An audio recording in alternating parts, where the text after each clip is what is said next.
Thank you very much, Brent. And an outside look at the Superdome, and I can tell you for sure it's going to be rocking with some 70,000 New Orleans Saints fans. They have the division in hand, the first ever here for the New Orleans Saints, with a fine 11-5 season, a comeback season, if you will. They go against the wild card Atlanta Falcons at 10-6. And both these teams, however, Al, are on a bit of a roll. I think about this division, Frank, the NFC West for years dominated by two teams, the San Francisco 49ers and secondarily the Los Angeles Rams. This, of course, has been one of the, I don't want to say great rivalries, Dan. It's been a good rivalry through the years. They've met a lot, but clearly the first time under these circumstances. But the whole NFC West now goes upside down with New Orleans and Atlanta in, L.A., San Francisco out. Well, the one thing you can say about it, Al, and I think when you look at this rivalry, it was so important to the two teams. I mean, maybe it wasn't as important to the rest of the league, but it was so important to these two ball clubs because they were just about all they had. They both came in the league about the same time, 66 and 67, and if they could count on the possibility of winning a game, it was against each other. The one thing I have to say about today's game, we saw a 10-6 game there in Kansas City between the Chiefs and the Raiders. I don't look for that here today. I'll be very surprised if today's game isn't extremely exciting. A lot of big plays. We have a lot of contrasts today. One of them in terms of the two head coaches. You have Jerry Glanville on one side, who is the head coach of the Atlanta Falcons, a longtime assistant coach. Jim Mora, who is 56 years old, in his 5th season as the head coach of the Saints, on the left. And the two yesterday shared some thoughts with us. I've been a head coach 6 years, and now I'm 6th in seniority, tied with Mora.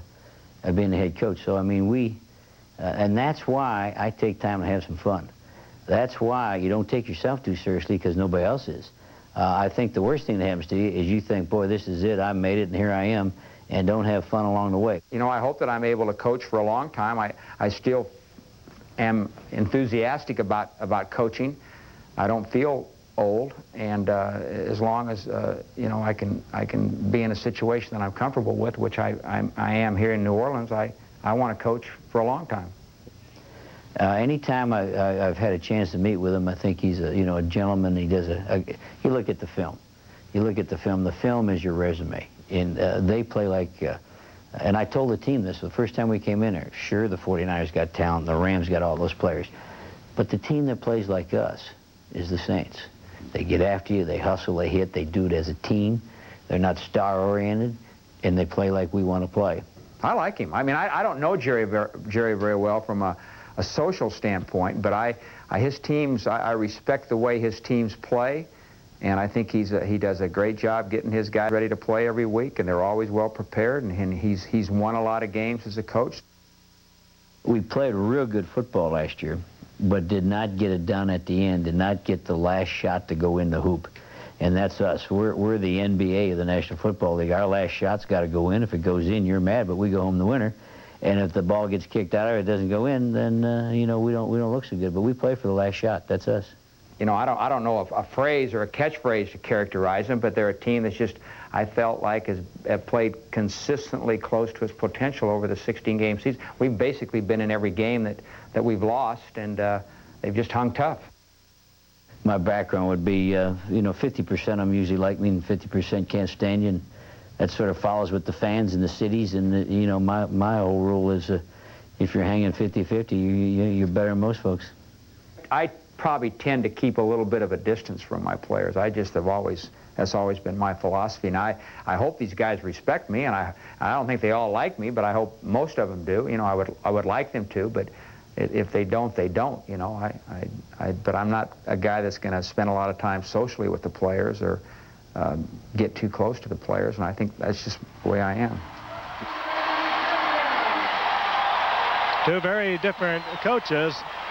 And joining us today on the sidelines, Tim Brandt, our colleague, is standing by. Let's go down to him now, Tim. Frank, I had an opportunity to visit with both coaches, and as you heard, Jerry Glanville, he is unique. There is no question about it. He was telling me he has caused so much distraction for his team during the regular season that when you get to the distractions of the playoffs, his club is ready and very loose. And loose they are. As a matter of fact, Tim McKyer came out to loosen up, and he was wearing his Super Bowl championship rings from the 49ers. On the other hand, of course, you've got Jim Mora, and Jim Mora is very serious. His main concerns right now, I think, is the health of his ball club. Everybody knows the story of Bobby Hebert. Played about 6 games with that separated shoulder, and then he sat out Walsh took over. He's back now. He's playing well and looked very crisp here in warm-ups, but they are still very concerned about that shoulder. On the other hand, Eric Martin was kicked in practice on Thursday. He has a welt, still tender, still soreness, but he too had a good workout. I think they're most concerned with Reginald Jones, the cornerback. He is coming back, had sat out a couple of games because of his injured shoulder. They need him badly, especially the way that Atlanta spreads that attack. They go with the 4 wides, and they're going to test all those defensive backs here this afternoon. So there's the report from both coaches, and a little bit of a surprise from Atlanta as the distractions and everything else that Jerry Glanville causes. He's bringing in MC Hammer. They're waiting his arrival now to surprise the team. He's going to lead them in the pregame prayer and also with a little bit of rap. Guys? All right, Tim, you better leave that MC off, however. A lot of characters performing here. One of them, of course, Primetime, the Primetime one, Deion Sanders. A great football player, controversial, and we'll be taking a very close look at the young cornerback when we come back in just a moment.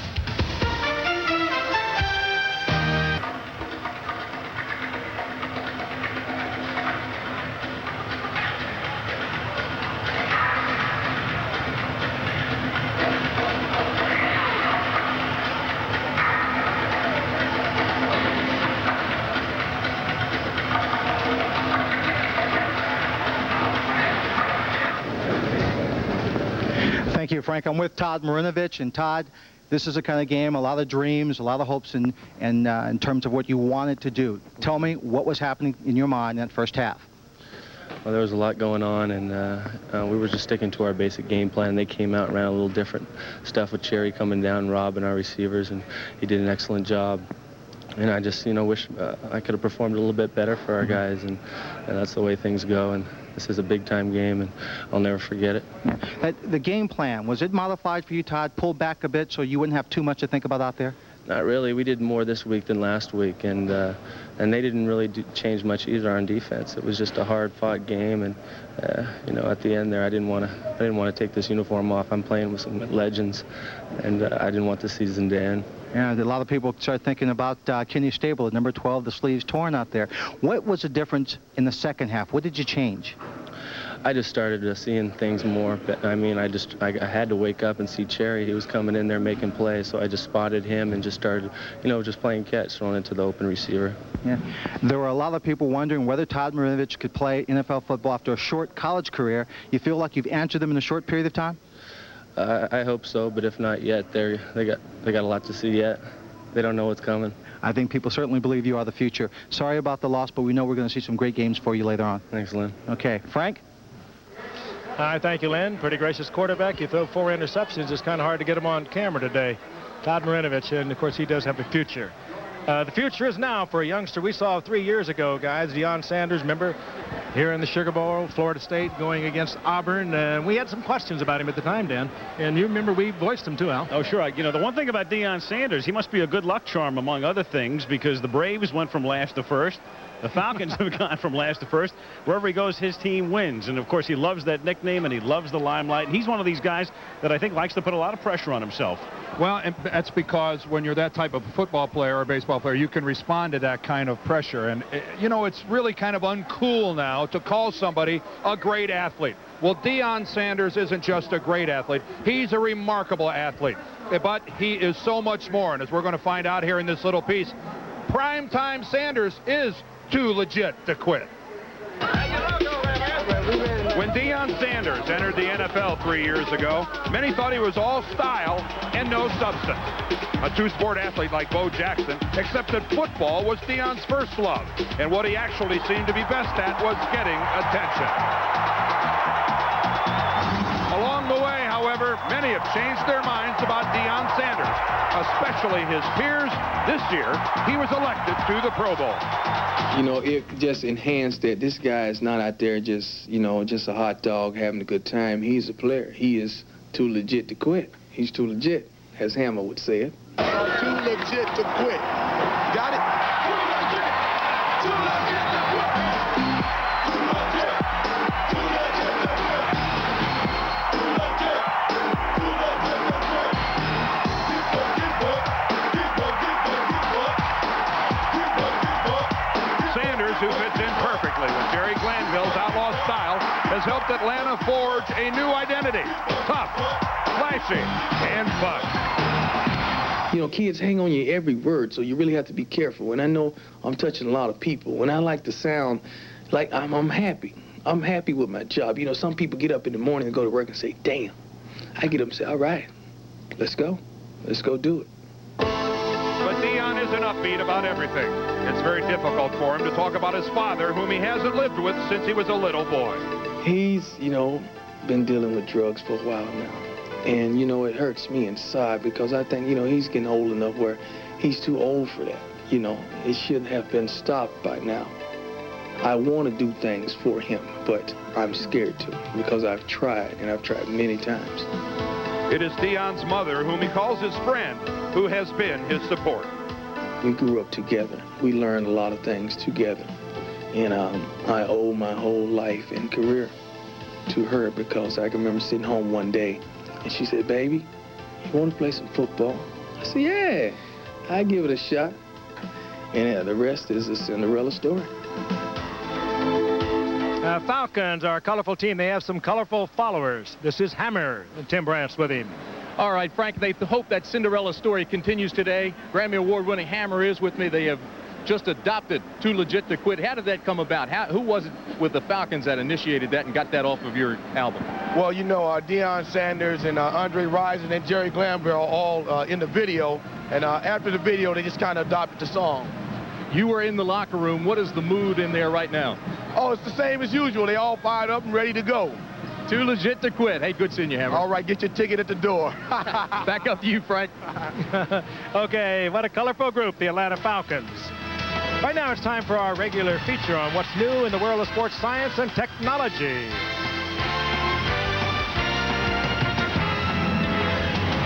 Our Canon NFL Wild Card Playoff Report continues as we await the kickoff, Atlanta and New Orleans. Two fine quarterbacks performing here today. Chris Miller, of course, with the Atlanta Falcons. Strong arm, Pro Bowl quarterback. Many expect a great future for this youngster, and he is still young, even though he's been starting for 3 years. But the real poignant story surrounds Bobby Hebert, the quarterback of the New Orleans Saints. He was out during their 4-game losing streak. He missed all of last year. It's a fascinating story, and it most certainly is a different time right now for Bobby than it was a year ago. A year ago, things were so very different for Saints quarterback Bobby Hebert, the kid they call the Cajun Cannon. There was no NFC West Division title. There was no applause for Hebert. There was only trauma and pain. Professionally, he set out the entire 1990 season due to a contract dispute, a move that did not sit well with a lot of people in New Orleans. Missing football, missing the competition, that was, you know, probably the hardest. But I believe as an individual, you know, you have to stand up for what you believe. And, you know, I had enough hobbies and enough outside interests to keep me busy. It was, you know, pretty much hard, I guess, around Sunday. But other than that, I just, you know, spent a lot of quality time with my wife and kids. The children were nestled all snug in their bed. But Bobby's professional problems paled next to his personal situation. Around this time, a week before Christmas, my mom's mom had died, and then we found out the next day my dad had colon cancer, and you know, then 4 days later, you know, my sister died, and so it was really sad because it was so sudden. You know, suicide is really, you know, a frustrating thing for a lot of families. It was just a nightmare. It was just something that, you know, you think you might wake up with, or you see in a movie, and then you say, like, wow, this is really happening, you know, to me and stuff. Well, the nightmare is over now. In the past 12 months, Hebert and the Saints have come to contract terms, and the city of New Orleans has reclaimed its native son, albeit somewhat slowly. In the preseason, there were boos and even a sign demanding a public apology from Hebert. But oh, what a difference winning makes. He's gone from heel to hero in this town, you know, after he didn't play with us for 1 year. Oh, yeah, he's a Saint again, you know, he's forgiven. That's how it is down here with the Saints. Of course we forgive him. He's been winning. Since it's just a matter of, you know, winning and losing. As easily on top of the mountain, you can be down in the valley. And what about his personal life? Time has healed some of those wounds, too. The sting of his sister's suicide has subsided, and his father seems to have won his battle with cancer. I think from the adversity and the sadness that I've had in my life, it's helped me build more character and, you know, mature more as an individual. When I was a senior in college, I had a wife and kid, and I was on food stamps for 4 months. So I knew how to appreciate the good times when you've been through the bad times. Bobby Hebert's story, one of the more moving ones that we have seen in a long time. And the athletic side of it continues in just a few minutes. And Al and Dan and I'll be back in just a moment.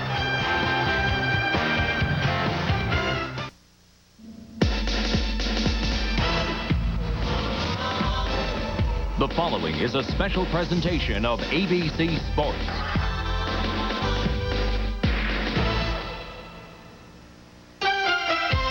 It's a wild card weekend in the NFL, and two teams a rubber match after a surprise order finish in the NFC West.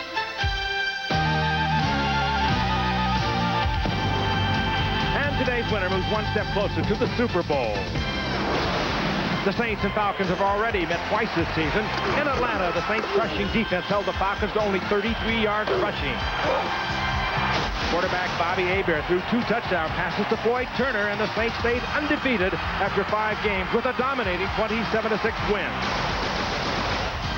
The rematch in New Orleans. Atlanta's Chris Miller took the game into overtime with this touchdown pass to Michael Haynes. Then Norm Johnson kicked a game-winning field goal from 50 yards out to turn the Falcons' season around. The Falcons are now soaring, according to one of the league's premier personalities. We're a team on the rise. We're a team that's very underrated, not appreciated, but totally dedicated. It's a wild card playoff game in the wild, wild NFC West.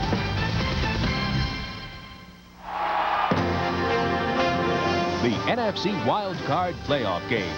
The Atlanta Falcons versus the New Orleans Saints. Brought to you by Buick and your local Buick dealers. Remember Buick, the new symbol for quality in America. By Old Spice Fragrance and Aftershave. Cool, crisp, and unmistakably masculine. Old Spice. By Mylanta Antacid. My doctor said Mylanta. And by Delta Airlines. We love to fly, and it shows.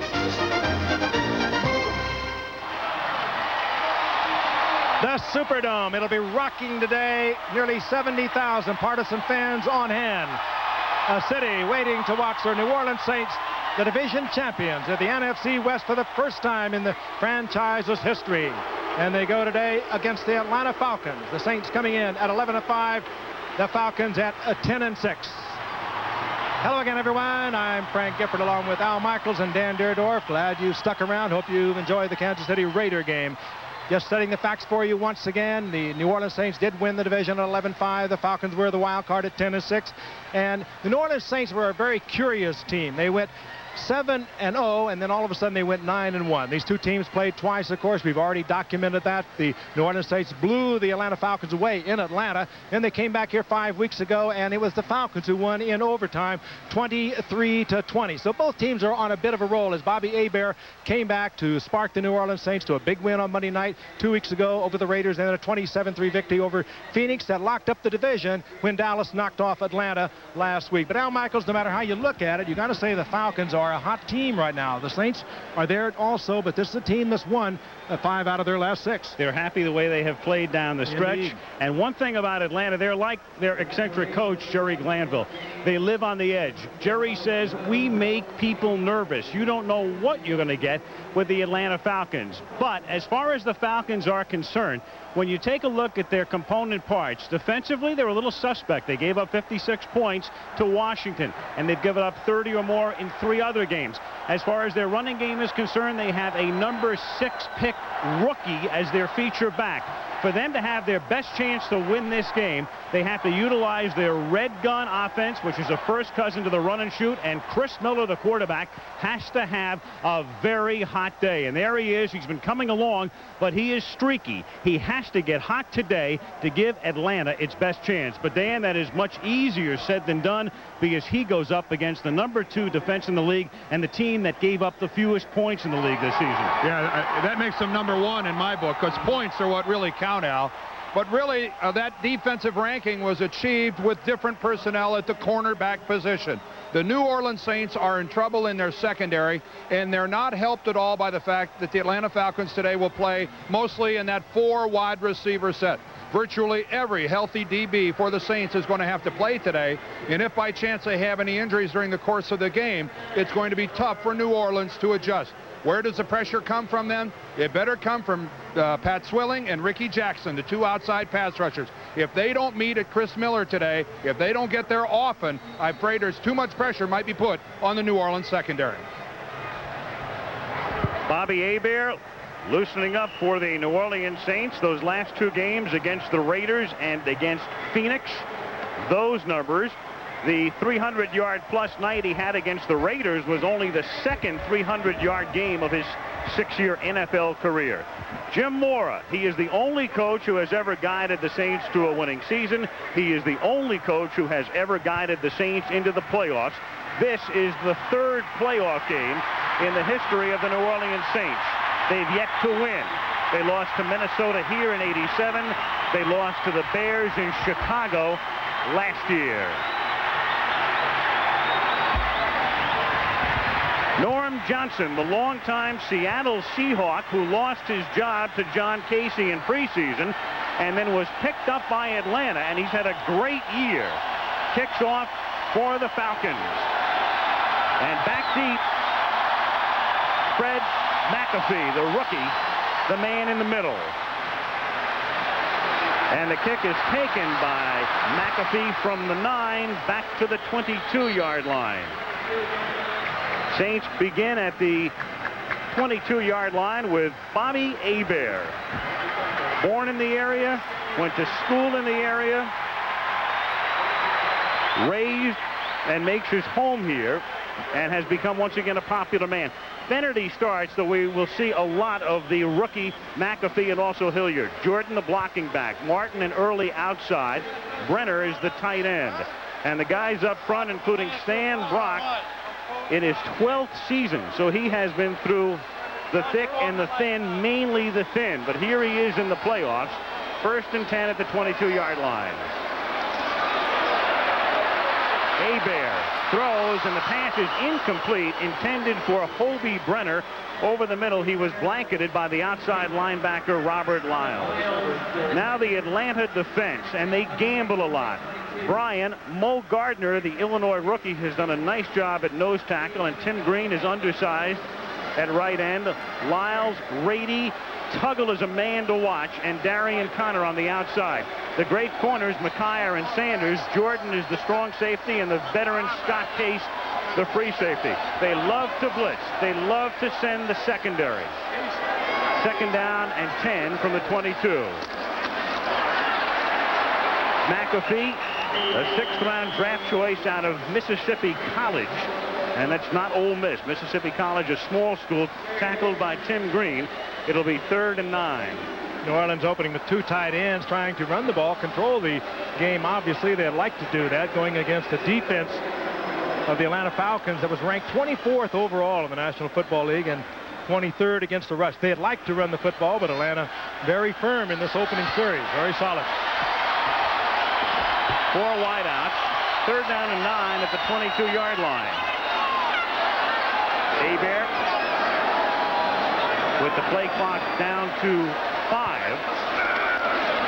And they give it to the up back. It's a fumble by Hilliard, who picks it back up and then is swarmed under. Unusual looking play. Hilliard lined up right next to Hebert, in effect, taking the handoff, fumbling it, recovering it, but the Saints are stopped and they're forced to kick. You know, I think, Dan, that's a good play if you get the blitz. And they were anticipating the blitz from Atlanta. They didn't get it. That's a big play. If you get the blitz, it didn't work. Yeah, Hilliard walked up close to the line of scrimmage to put himself in a position to block for that blitz. And I wonder if Hebert knew he had moved up that far. That might have been the problem. Bobby Hebert might not have known that Dalton Hilliard came in and was only about a yard away from it. Tommy Barnhart to do the punting. Sanders to receive it at the 40. There's a flag down, and Barnhart got buried. Sanders brings it back to the 47, but we're going to probably have a roughing call. Tracy Johnson, number 43, ran into Barnhart, and that's the signal from Howard Rowe, the referee. Johnson comes right up the middle. Well, they blocked 7 kicks this year, and they really go for it. Special teams means a lot to Jerry Glanville. Tracy Johnson, there he is right in the middle of your screen, number 43. Roughing the kicker, 15-yard penalty. It's a clean miss, and he buries Barnhart, and that is a very good call by the official. The punter is so vulnerable in that position. Actually, Barnhart quite lucky he had his left leg up in the air, or he would have really gotten his knee caved in. But so typical of the way the Falcons play football. It is all out every play, oftentimes good, sometimes bad. Look at that, 3 punts, 2 field goals, 2 extra points. It was almost 8, but this is what happens. Almost results in a Saints first down. 1st and 10, New Orleans at the 37. Just the start of things in the Superdome. With Tice in motion, the fake to McAfee. Hebert, after buying time, goes deep and incomplete because McKyer was right there on Quinn early. Had him totally blanketed. We talked about these 2 corners. Tim McKyer, who of course came from Miami in a trade this past season, number 22. You've heard a lot about him. They locked him up man on man all the time, and here he comes. He's locked up tight on early Quinn, and he is looking right back at the quarterback. He has good acceleration. Once that ball is in the air and released, forget it, he is going to be on the man, and this is what New Orleans is going to have to be concerned with, because these 2 guys are deadly on the corners. Both of them have 6 interceptions, and they're great return men when they pick it off. 2nd and 10 at the 37-yard line. Early in motion. Again, the fake to McAfee, and then he dumps it off for Jordan, who makes a juggling catch. He makes the catch before stepping out of bounds at the 42-yard line. It's a gain of about 5. Scott Case on the coverage. That time Bobby Hebert got some good protection up front. There was a blitz, and it was picked up. But Jordan made it exciting to see the blitz pick up in the middle, and it's not often you'll see a running back who botches the first catch that badly and then is still able to maintain his concentration and pick it up. It'll be 3rd down and 5, and since the umpire comes in and blows the whistle, you know what that means. That means they're going to review it upstairs. Question will be whether or not Jordan had control of the ball before he went out of bounds. The process of juggling the ball he did ate up a lot of yardage. Let's get a look at it. Kenny Wolf, our producer, Craig Janoff, our director. Let's bring it up, guys. Ruling on the field is a completion. Play is under review. All right, let's take a look at it if we could. This ought to give us the best angle from behind the play. Now, where does he have possession? Obviously not there. He does have it there. Let's see the right. There's the left down. Oh, and he drags the right. An excellent job there by Buford Jordan. That's a legitimate catch. Not only then did he have the poise to catch the ball in the second bobble, he had enough concentration and poise to get the other foot down. You see it drag inbounds, and that'll be a completion. Play stands is called on the field. Completed pass. Brings up 3rd down. Much to Mr. Glanville's chagrin, it is ruled as it was on the field, a catch, and justifiably so. 3rd and 5, Saints at their own 42. This drive kept alive on a roughing the kicker penalty. 12:42 left in the first quarter. 6 defensive backs for Atlanta now on the 3rd and should pass down, 3rd and 5. You know, this is no surprise that New Orleans is throwing the ball, least of all to Jerry Glanville. He told us yesterday that he was sure that the Saints were going to come after them by throwing the ball. And another whistle. We talked about Jesse Tuggle, the linebacker that would play a major role today, and Jerry Glanville says he's about the best I've ever seen. That's a big statement, but he stands by it. And there he is. He never leaves the field. He stays in the prevent defense. He's in there in the nickel and the dime, and he's in there right now with 6 DBs.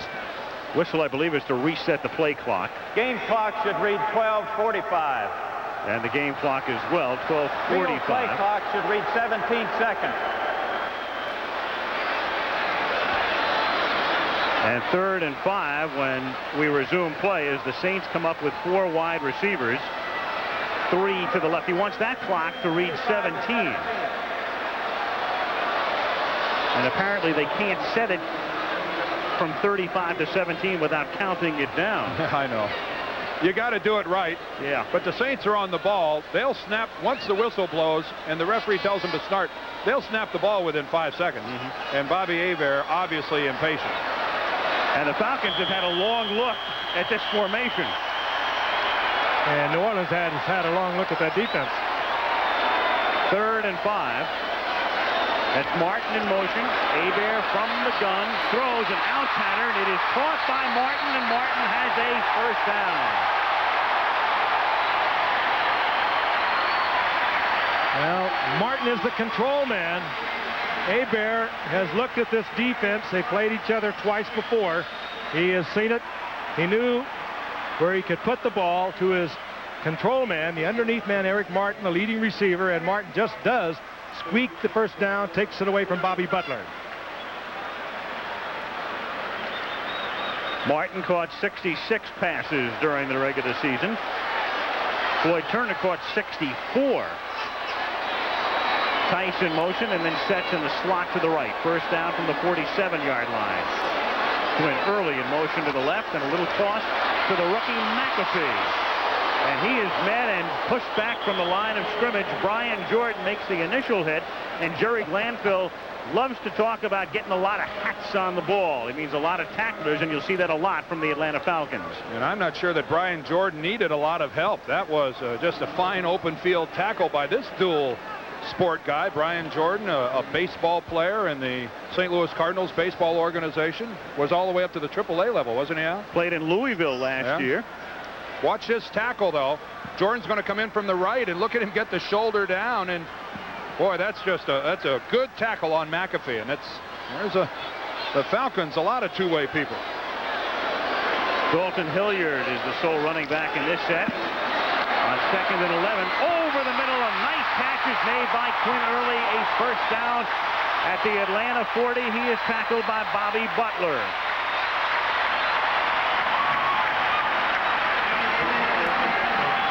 Again, the blitz was on. The Falcons gambling, and watch at the top of your screen. And McKyer is working on Early, and Early beat McKyer just as we watched Michael Irving and the Dallas Cowboys do it a week ago. McKyer is the man you want to go against if you get a man-for-man situation, and it pays off early for the Saints. First down at the 40-yard line, 10:35 remaining in a scoreless first quarter. Hebert escaping pressure, throws, the catch is made at the 28-yard line by Eric Martin. Another first down. You heard my colleagues talking about Eric Martin and the number of catches he led the team. He's led this team for 5 consecutive years, and it's catches like that that make you do it over time. Not a blazingly fast guy. He's not going to run by anybody if they're trying to keep him from running by, but just nice hands and good precise routes by Eric Martin. Good work by Hebert, too. That really is not his strong suit, rolling out and throwing the football, but he got it right in there, about the only place it could be caught. First and 10 at the 28-yard line.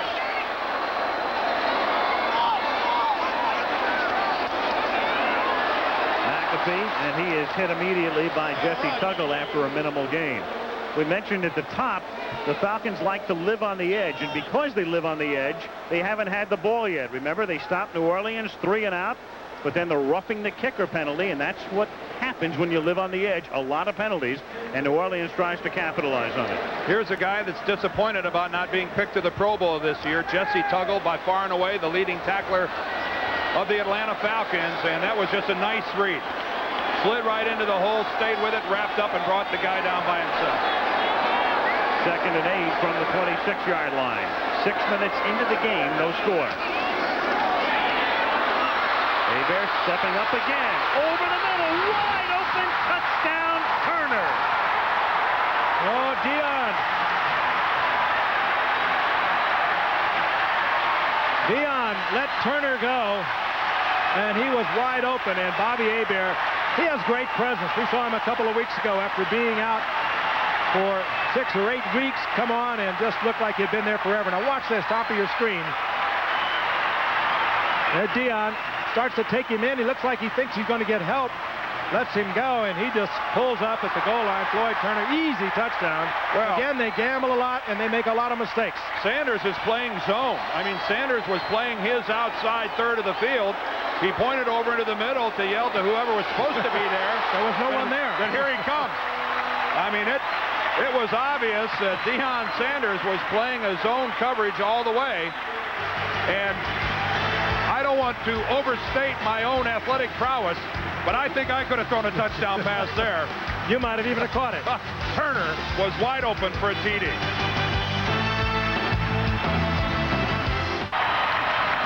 Big start for the Saints. The drive kept alive by the roughing the kicker penalty, and a good matchup here. Morton Anderson, who booms more than half his kickoffs into the end zone for touchbacks, against Deion Sanders, who has run a kickoff back for a touchdown this season. If it comes to an open field tackle, though, I'll take the guy on the left. The thing about the Saints is, though, if they don't get the touchback from Anderson, they are the worst in the league at kickoff coverage. And this guy will test you. Forget it. So long. He almost put that through the uprights.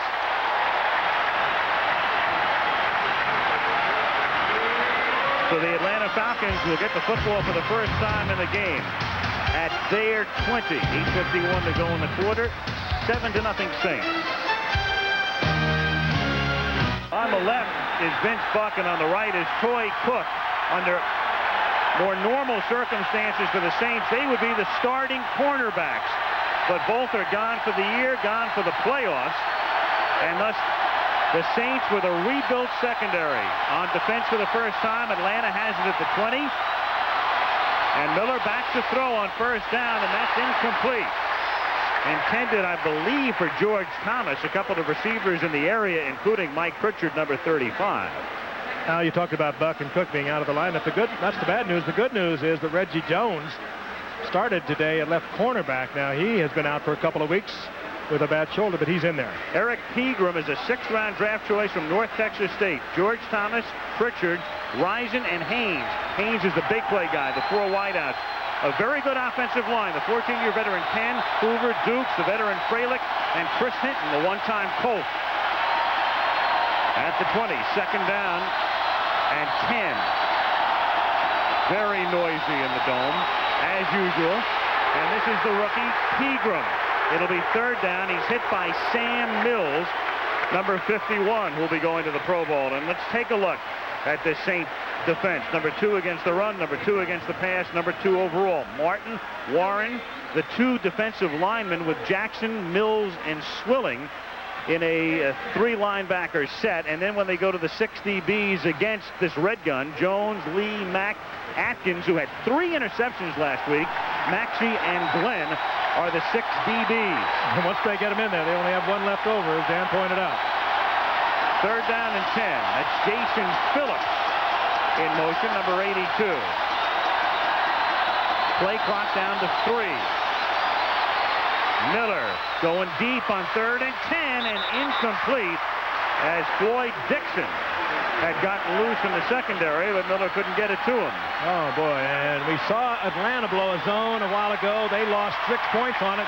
That time New Orleans did the same thing. Only this time Chris Miller, a little anxious, tried to lay it up so that Dixon could take it in stride, but he was wide open for a big gain, or at least to midfield. Falcons don't gain a yard on their first possession. Scott Schulhage to punt. Gil Fenerty back to receive for New Orleans. Fenerty calls for a fair catch at the 39-yard line. So the Saints get the ball right back. They have it with 7:46 left in the opening quarter in a wild card game in the Superdome. 7-0 Saints. After his first series, back on the Atlanta sideline as the Saints have it at their own 39-yard line, 1st and 10. New Orleans is up 7-0. And Hebert to the air again. Hebert hits Martin. Martin with a first down before he's taken down by Jordan.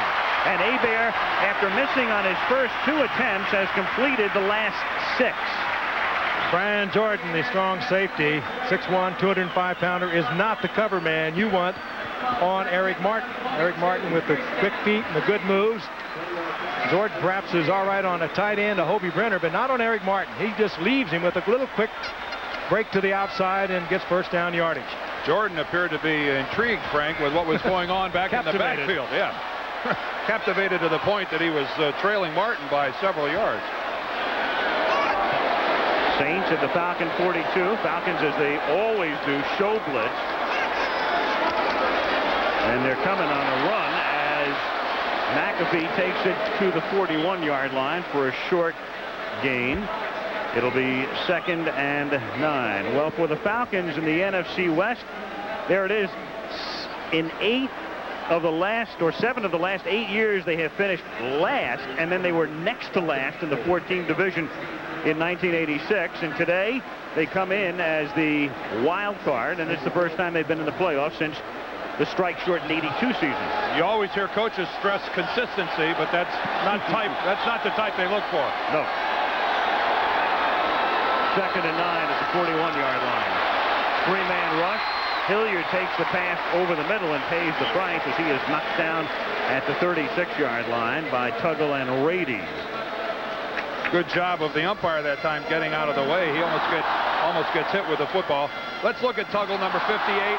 He reads it quickly, just drops into his hook zone. A quick close on Dalton Hilliard. And Jesse Tuggle, a guy who plays most of his games on Sunday afternoon to regional audiences, has been yearning for this national exposure. Looks like he's set to make the most of it. 4 wide receivers for the Saints. The Falcons better be concerned with 84 Martin. 3rd and 4 at the 36-yard line. 5:30 to go in the quarter. 7-0 New Orleans. 4-man rush. Adair over the middle. It's Floyd Turner. He's inside the 20 and down to the 14-yard line. Tackled by McKyer. Adair just locked up with Turner, the speedster. Turner had a great year. 64 receptions. Had 2 touchdowns in the first meeting in the blowaway at Atlanta by New Orleans. Here he comes. Just bounces off McKyer. Gets the jump on McKyer. McKyer is not even close enough to make a play on the ball.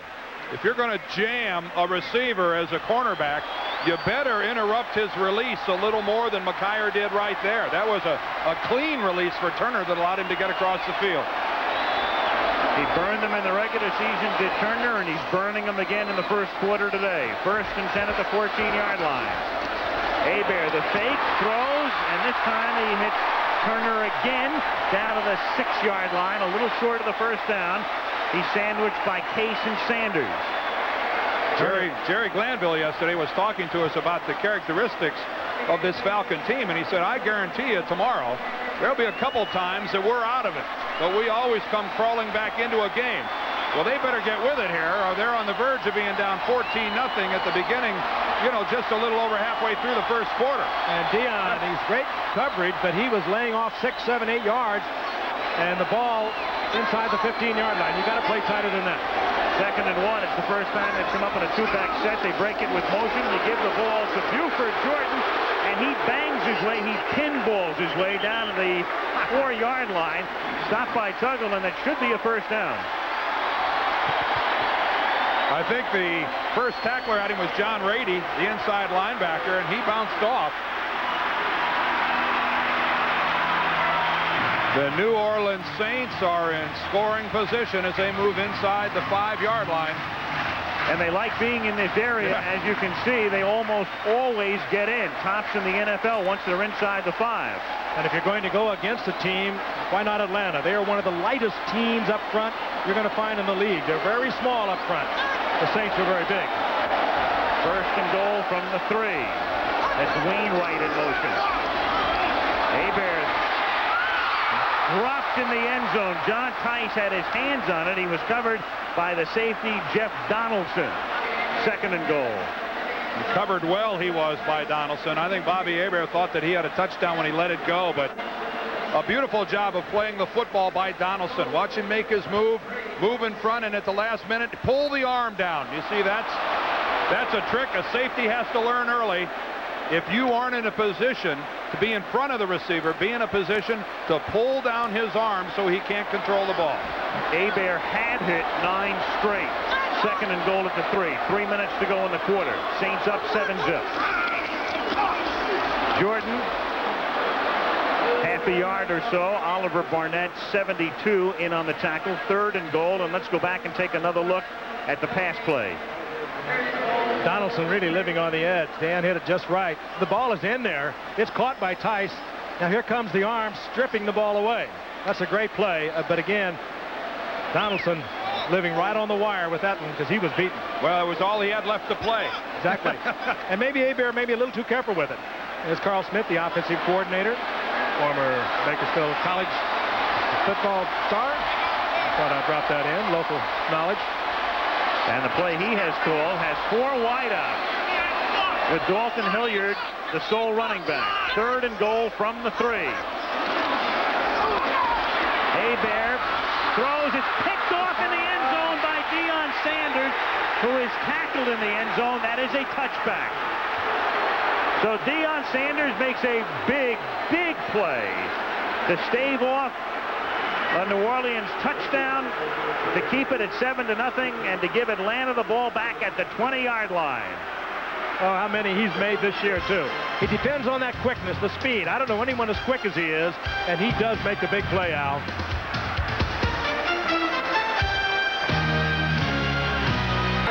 An offensive explosion by the Falcons so far. Nary a yard. 0-0-0. But they're down only 7-0. Sanders has just turned in a big play with the interception. Atlanta has it at the 20-yard line. Crowd in an uproar. And the catch is made by Pritchard. That's a 15-yard gain. We were talking to Chris Hinton, the tackle for Atlanta last night. He said the last time they played here, he said, I didn't hear 1 snap count. Well, Hinton and Ken, the 2 tackles, are playing the entire game, not planning on hearing the quarterback at all. They are looking with their peripheral vision into the football and moving on the football. Now, one advantage, I think, for the Falcons here is how they match up against the Saints. The Saints' 2 best pass rushers are Jackson and Swilling, and they have to go against the Saints, the Falcons' 2 best linemen, Mike Ken and Chris Hinton. That's a matchup that works well for Atlanta. 1st and 10. Risen stays in to block. The catch is made by Haynes. That's a 1st down. He takes it to the 43. He has been their big play man, a guy who averages over 22 yards a catch during the regular season, and he begins the playoffs with a 22-yard reception. Unbelievable speed, and up very close is Reggie Jones, playing him very tight, but still respecting that speed. And when it looked like Haynes going to kick it into overdrive and broke to the sidelines, all of a sudden he was open. Here's Mike Ken, number 78, working against Pat Swilling. Swilling had 17 sacks this year, led the league in 2 meetings, shut out by Mike Ken. Mike Ken has Pat Swilling's number. Mike told me yesterday he's only given up 1 sack to Pat Swilling in his entire career.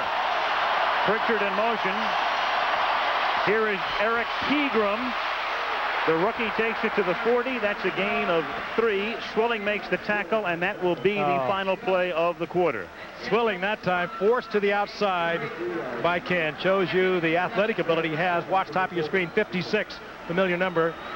A lot of great players are wearing it. Way to the outside, he still gets back and makes the stop on Pegram. And that is the end of the 1st quarter. New Orleans 7, Atlanta nothing. We'll return to ABC's NFL Wildcard Playoff game after this message and a word from our ABC station.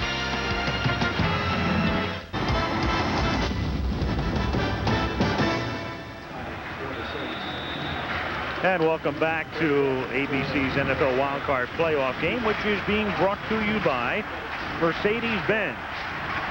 Engineered like no other car in the world.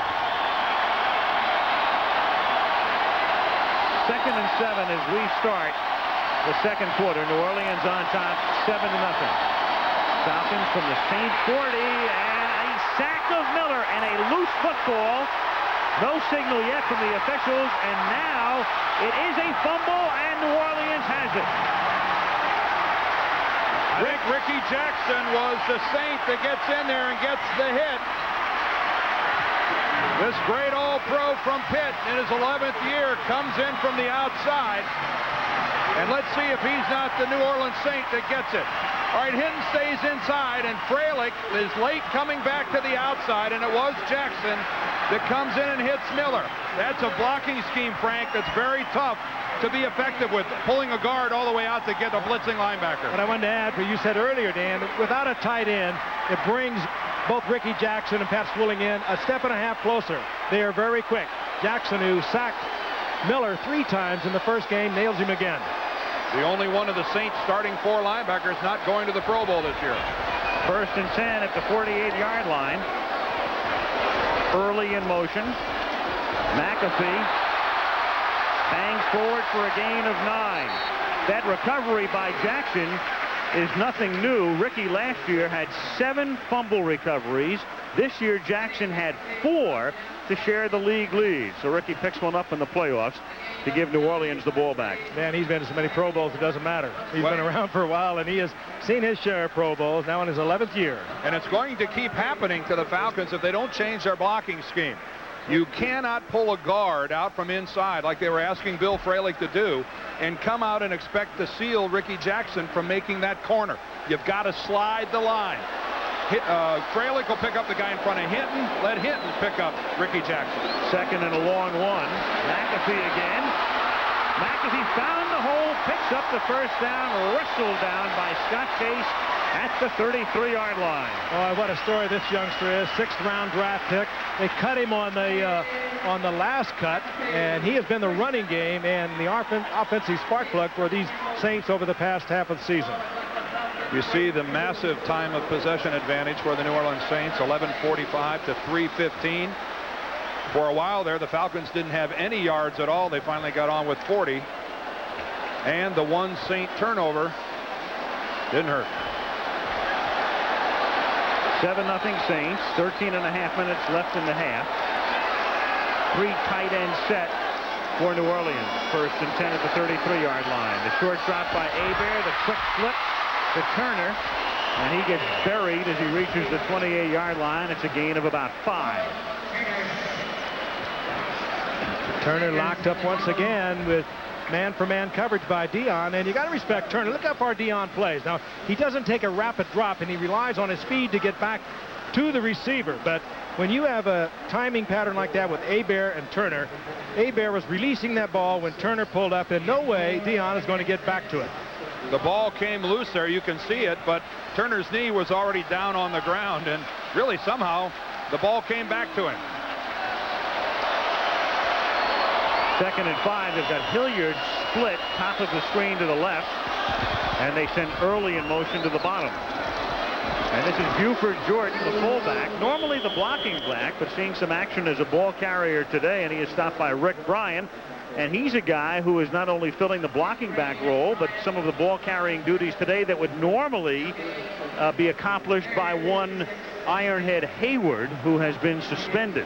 Yeah, we were here a couple of weeks ago for that Monday nighter with the Raiders, and Hayward had been suspended in the week prior to that game by Jim Moore, and he said this is for the rest of the year, that Ironhead won't be back. He didn't rule out that he'll be back next year, but he is definitely finished for 91. Undisclosed reason, but he just said for a violation of team policy. 3rd and 6 with Wesley Carroll in motion. Hebert for Turner again, but he is out of bounds. Turner is out of bounds at the 5. Great defensive play there by McKyer. Got in front of Turner, bumped him in the 5-yard zone where he's allowed that bump, took away his quickness and his speed, and then was able to go stride for stride with Turner, and Hebert had no place to put it, but it's a good pass by Hebert just to get rid of it. See, there's the bump that's allowed, and he forces him to take it out of bounds. Good coverage by McKyer. Yeah, I think his right foot, let's check where it lands. The right foot looks like it landed in. If he could have dragged that left foot, he would have had a catch, but pretty tough to do with a ball that was thrown that far outside of it. 45-yard field goal attempt for Morton Anderson, one of the best ever. And that looks like a kick off the foot of one of the best ever. 45-yarder, Al. That baby was well up into the net. It was going up. It was. And right down the middle. They settled for 3 after the fumble recovery. It's 10-0 New Orleans. Today, the Rose Bowl in Pasadena, 2nd-ranked Washington against Michigan and Desmond Howard at 4:45. And this crew will be right back here in the Superdome for the Sugar Bowl, Notre Dame against 3rd-ranked Florida at 8:30 New Year's night. What separates the University of Miami and the University of Washington in the polls? Very, very little. Here's Anderson's kick, and again giving Sanders no opportunity to run it back.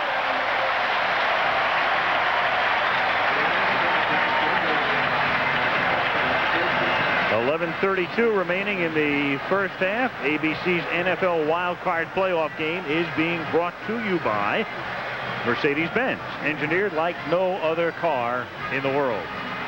Al Michaels, Frank Gifford, Dan Deerdorf. If you missed it earlier today in Kansas City, the Chiefs advance. They knocked off the Raiders 10-6. They don't know whether they will go to Buffalo or to Denver. That depends on what happens in the Houston New York Jet game tomorrow. Mike Rozier is in the game as the running back behind Chris Miller, the quarterback. Saints nearly jumped, but get back onside, and Miller to throw on first down. This is Pritchard with a convoy in front of him, and the rookie from Colorado picks up 15, his second 15-yard reception of the day. Well-designed play, Dan. That was a little screen to the flanker with the running back Rozier out in front of it. Well, one of the things, Frank, you really would like to have happen is to have a blitz come from the side that you've called the screen, and that's exactly what happened that time. Ricky Jackson came from the outside, which took him completely out of the play, and that's just one of those things. You call it, and it happens to work out just right. See, there's Jackson at the top of your screen. Watch him come. There's Swilling. He's down, cut down again, out of the play. That's why it's successful. It's a chess game. First down, Atlanta at the 35-yard line. Here's Mike Rozier. Nice move by Rozier to break tackles in the backfield and turn what would have been a loss into a 7-yard gain. Reggie Jones knocks him down. Former great star, Heisman Award winner in Nebraska, and then, of course, the USFL, and then at Houston, and you probably would have seen much more of him had it not been that I think Jerry Glanville flat wants the youngster in the Pegram to pick up any potential blitz.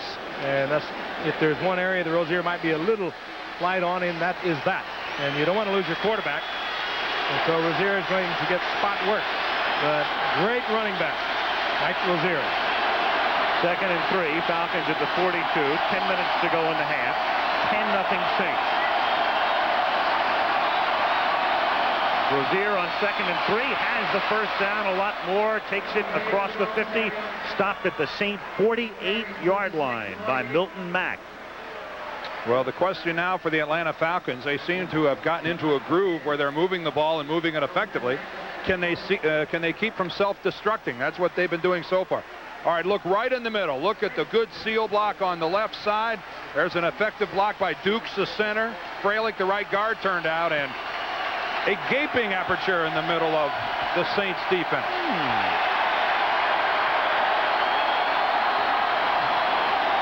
First and 10 at the 48-yard line. Risen in motion. Miller throws to Risen and incomplete, and that's about the best thing that could have happened to the Falcons because Gene Atkins was right there. He would have made the tackle for about a 4-yard loss. Dan said it was a chess game. Remember 2 plays ago when they did the screen to the flanker on the right side, they caught him in the blitz over on that side. That time they caught them in a zone over on the left side. Forget it, it was no play at all. The zone rotates right up into it, and you're right. You hear coaches say all the time what a chess game it is, and we try to make the call, and we hope that they kind of move their men, their pieces in the other direction, and that's when you see a big play. Not guesswork, but it's studied for many, many hours over the course of the week. They look for frequencies, and they hope they get it. But sometimes it's just luck. 2nd and 10. And over the middle, the catch is made by Mike Haynes, who normally goes further downfield.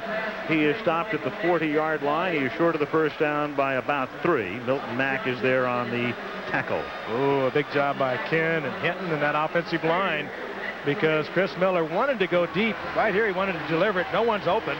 Good coverage. He had to check off to about the 3rd receiver, and again Hinton working on Ricky Jackson and doing a fine job. Yep, Jackson declares upfield. Hinton just takes him and rides him. That's not holding in the NFL. Ken does the same thing on the other side to Swilling. With that kind of time, Chris Miller will move the football. 3rd and a short 3 at the Saint 40-yard line. And it's Rozier bursting through the middle, picking up 5, keeping the drive going. First down at the 35-yard line. 8 minutes to go in the half. Rozier was their second leading ground gainer this year. Their leading ground gainer, Steve Broussard, broken fibula, out for the rest of the playoffs. Neither team, by the way, had a guy gain more than 500 yards on the ground this year. It's the first postseason game in the NFL since 1953 without a runner who had gained 500 yards in the regular season. Rozier was over 600 a year ago, but he came in late. He didn't come in this year on a contract dispute until late September, or rather September the 2nd, and we're not too happy with him. First and 10 at the 35-yard line. Here is Rozier again. Inside the 30 and hit down at the 28-yard line by Gene Atkins. There's that kind of running that'll make them happy very quickly, though. No question Rozier can get it done. He has size. He has the low center of gravity that all of a sudden is very popular throughout the league. Tough to bring down one-on-one. Yeah, well, Gene Atkins gave him a pretty good pop right there. Fralick's out front. He gets into Vaughn Johnson's knees. Doesn't knock him down, but keeps him out of the play. But that's a pretty well-timed pop by Gene Atkins. Watch this thing here. I mean, that's taken on a guy that outweighs you considerably in planning. Second and 3 at the 28-yard line. Rozier again. This is his 5th carry, and he takes it to the 22, and that's another first down. He's averaging about 7 yards a pickup. Johnson in on the tackle with 6:30 to go in the half. What a nice move on Swilling to get back inside and get the first down yardage, and Mike Rozier is sucking it up. He has been the principal architect of this drive, and he really has not played that much. Came into this afternoon's game with a little over 360 yards. He's been the main man on this drive. First and 10, Atlanta at the 22. 10-0 Saints. 6 minutes to go in the half. Miller with time. Miller throws into traffic and is lucky it wasn't intercepted by Brett Maxey. Oh, he was so lucky. He threw it right into the zone side of the Saints defense. There were 3 Saints in the area. Again, tremendous protection by his guys up front, and this was just a very, very poor choice by Chris Miller. He locked on to Rison and stayed with him the entire time. That, again, look how he had the line of sight, and I don't know, he almost looked like he tried to throw it away and made a poor throw of doing that. Second and 10 at the 22. Rozier can't get on track, loses the football. Saints have it at the 27. Frank Warren dislodged it, and Brett Maxey, who nearly had the interception, recovers the fumble. And Frank Warren dislodged it on purpose. That was no mistake. Frank Warren ripped at the right arm of Mike Rozier with his arm and intentionally pulled that ball out of there. Kind of reminiscent of what we saw early in the year in Chicago where Steve McMichael did it. Now take a look at Rozier. He's going to be stopped by Warren, but watch Warren's right arm. Watch him dig that ball out of there, and there it comes.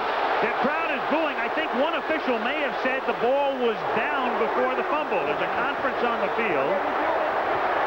Now, Rozier's knees might have been down. Let's take a look. Is the right knee down? No, it's not down. Well, the question might have been whether the left knee was down. Or had the whistle blown. The referee clearly signaled that it was going to be the New Orleans Saints football.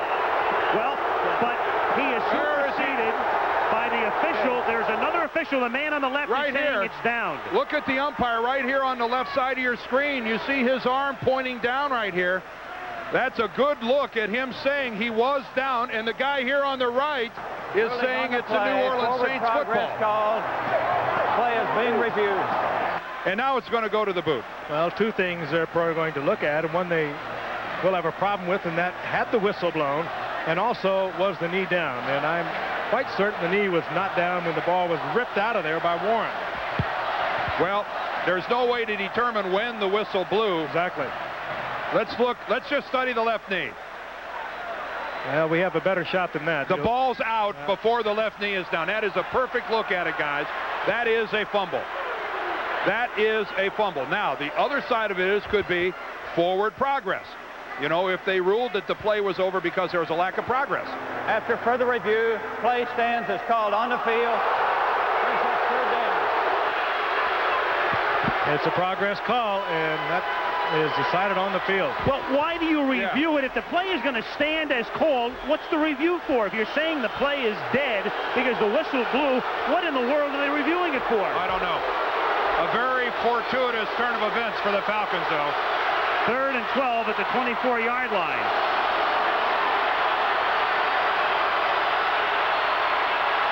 Miller throws, and they take advantage with a touchdown to Rison. What a break for the Falcons on what clearly should have been a fumble. The whistle had blown. They keep the ball, and they cash in. And I nominate Mike Rozier for the happiest man in America. He won't have to face this man. And Glanville is second. And let's take a look at Rison on his way to the Pro Bowl. A great couple of years after coming from Indianapolis. Spins around like a top. The defensive back covering him, Milton Mack, who wasn't even starting a few weeks ago, turns him around wide open right at the goal line. One of the premier receivers in football today, Andre Rison. Johnson for the point after. And the Atlanta Falcons right back in it. So clearly a fumble, but a break for the Falcons because the whistle had blown and the play was dead. 5:26 left in the half. It's 10-7 Saints.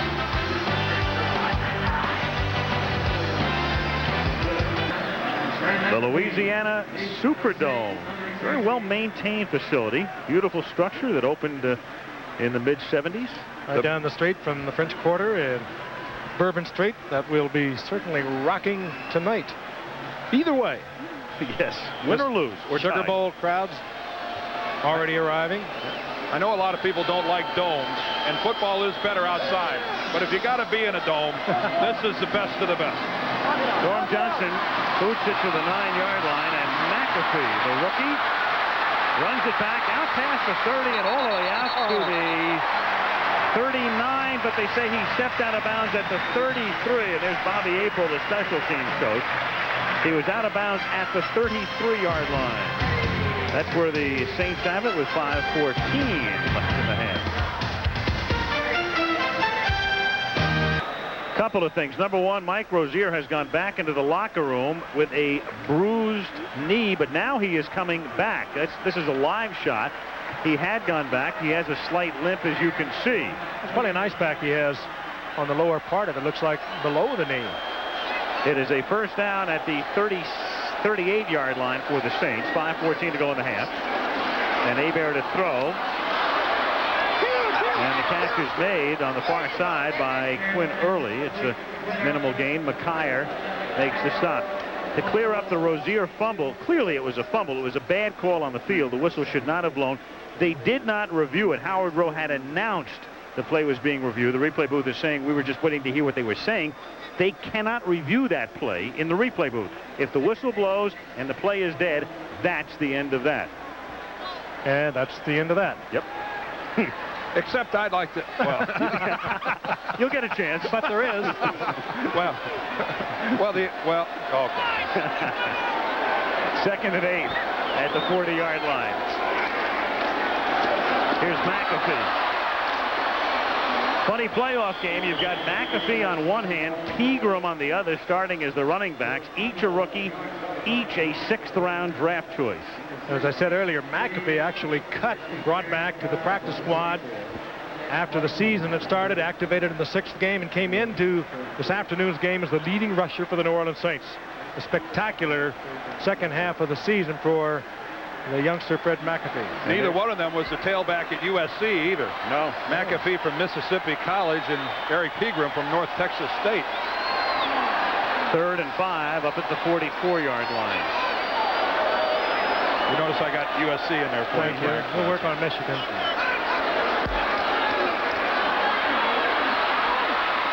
into traffic and nearly picked off. It was Mo Gardner, the nose tackle of all people, who was downfield.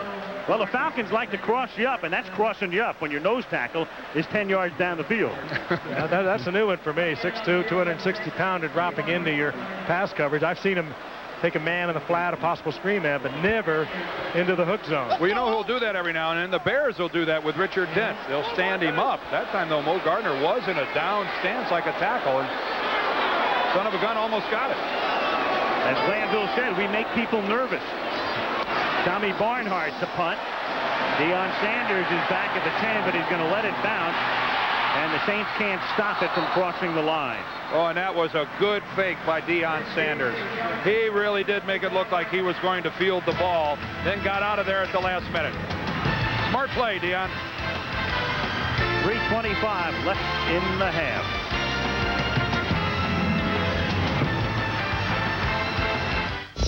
.325 remaining in the first half. The Saints had taken a 10-0 lead. Falcons got a break on a bad call when a fumble was not ruled a fumble, and they cashed in to make it 10-7, and now they have it at their own 20-yard line.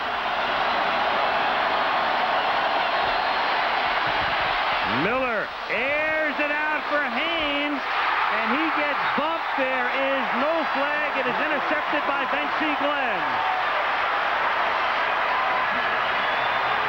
Chris Miller again, very well ill-advised, and into the double coverage.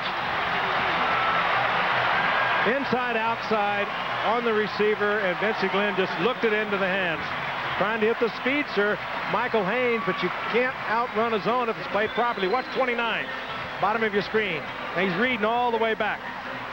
Ball underthrown, as a matter of fact, a little bit. Vince Glenn in absolute perfect position. Frank, the ball was wobbling something terrible. It almost looks like he lost it when he threw it, but the ball has no spiral to it. Look at it right there. Look at the motion on the football. That's why it dies.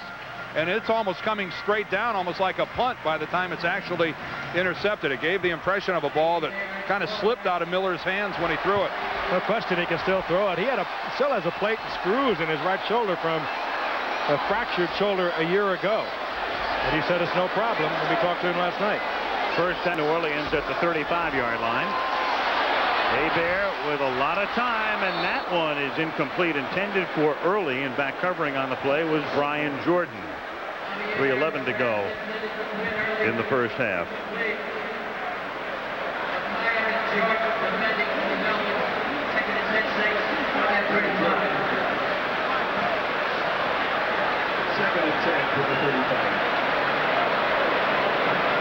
There's Chris Miller probably thinking about the wounded duck that he put up there. Al touched on it earlier. He can get on tremendously hot streaks for you, and then he can be just about as erratic as you hate to see. He threw a bad pass a moment ago. 2nd and 10. Hilliard and Jordan are the split back. Saints with Hebert trying to get it to Hilliard, but he was covered by Rady. It's incomplete. It's 3rd down and 10, and that time Brian Jordan forced the issue on the safety blitz.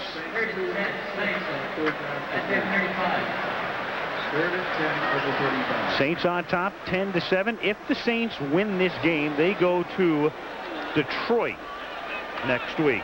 If Atlanta wins the game, they go to Washington next week.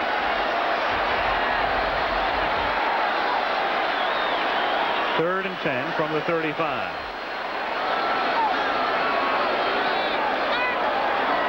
Hebert from the shotgun. 4-man Atlanta rush.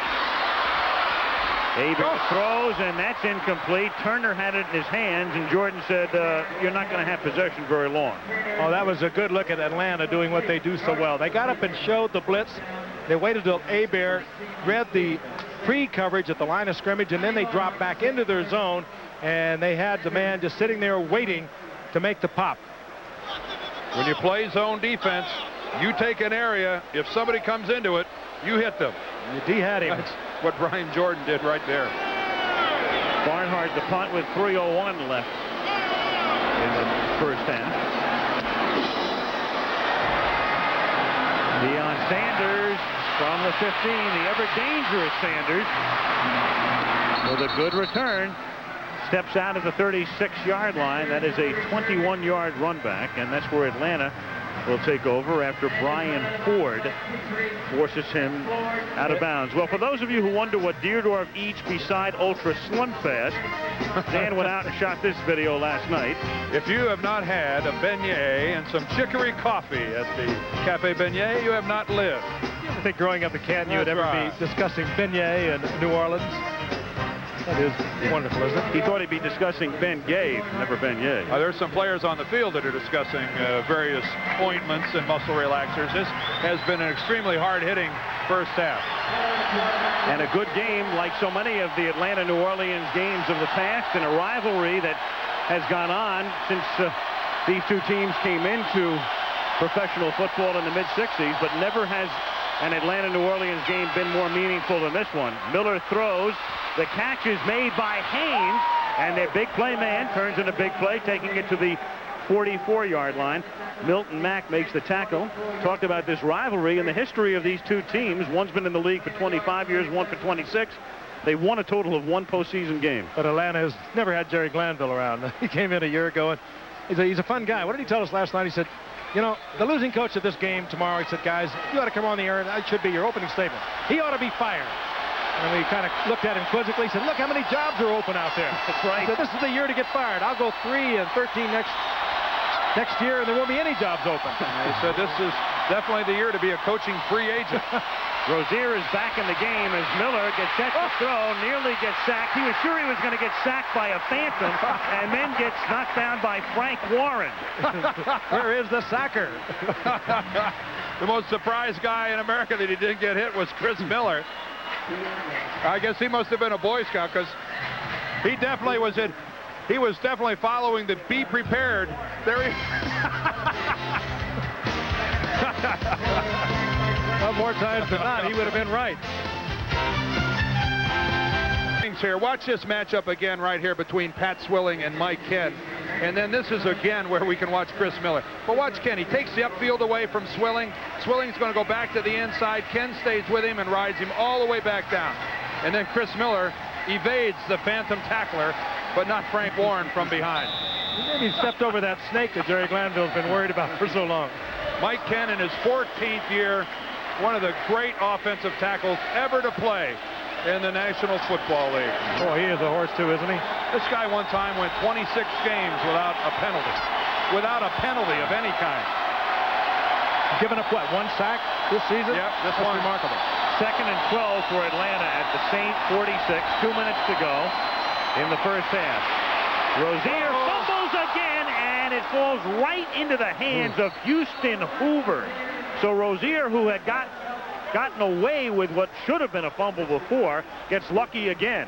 I think it bounced right off the back of the center, Jamie Dukes, and then right to Hoover, who was prone on the turf, and that was a very fortunate bounce for the Falcons. Jerry Glanville didn't even hesitate. He turned to Pegram, gave him the thumb, get in there, and out comes Rozier. Okay, watch this. Inside 2 minutes. You're going to see the ball come out. And again, it's not that big a hit that knocks it out. It's more than stripped. There it hit Dukes, right to Hoover. And I don't know that the Falcons can count on being that lucky in trying to cover up continuous fumbles by Mike Rozier. Well, there was no hesitation on the part of Jerry Glanville. He just gave the thumb to Pegram, get in there. They are moving the ball to the spot where it was fumbled instead of where the advancement was. Read 144. Game clock should read 144. Thank you. Yeah, Jerry Glanville making a quick decision. Jerry Glanville, a guy who doesn't quite know what to drive to work in the morning. Do I drive my van, my car, my sports car, my motorcycle, my NASCAR?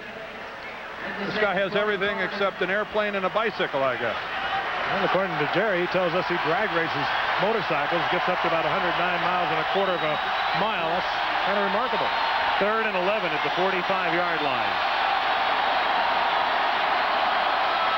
Here come the Saints, and it's a little slip off into unbelievable traffic and intercepted by Sam Mills. Terrible pass. Swilling might have grabbed the intended receiver. As he read the screen coming out, flag comes in late. Glanville said we play like an NBA team. That was a jump ball. Swilling comes from the backside, and the Falcons leave him unblocked, but you guys hit it right on the head at the beginning. What a terrible choice by Chris Miller trying to force that ball in.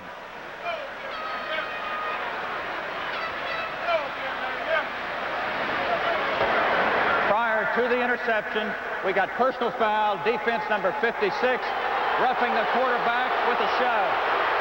Oh, what a huge penalty as that works against New Orleans. Pat Swilling, as I said, was unblocked. He was turned loose by the Falcons intentionally. Let's watch Pat coming from the backside, and they're going to call him for roughing the quarterback. Oh, I didn't do it. Wow. Well, it didn't look like much of a vicious hit from that angle. Let's look at it again a little bit higher, but it's still from behind. From the left, there's Swilling. I think that he's so vulnerable that that's what draws the flag. He's off balance, looking at the receiver, but again, hardly even touched, and down goes Miller and draws the flag. Boy, that's I know we're trying to protect quarterbacks in this league, but that is a borderline call. Still, all of the key calls in this half have gone against the Saints. And it came before the interception, so the interception is nullified. First down at the 30-yard line. Here is Pegram. Gain of 2. Stopped by Martin. 1:16 left, and a timeout is taken here. Another look at the roughing the passer. I mean, really, you're only allowed one step before you hit the quarterback, and Frank, it only looked to be one step. And Pegram is the intended receiver on this, the screen pass, which was read over on the other side, and it was actually Ricky Jackson who clotheslined him coming out of there. But the Saints all over this play. Well, the Saints have had an interception negated by a penalty and a fumble recovery negated by an early whistle. The 5'9" Sam Mills, a starter in the Pro Bowl, and boy, you just talk to people over and over and over and talk about what a wonderful tackler Sam Mills is, what an excellent technician he is. When you stop to think in a game dominated by really huge people, to be 5'9", 225, to be playing inside linebacker in the National Football League, I think is something in and of itself. To be a Pro Bowl player at that size, that's as good as it gets for somebody that size. 2nd and 8 at the 28. 1:16 to play in the half. Atlanta has 2 timeouts left. Saints up 10-7. Pritchard in motion.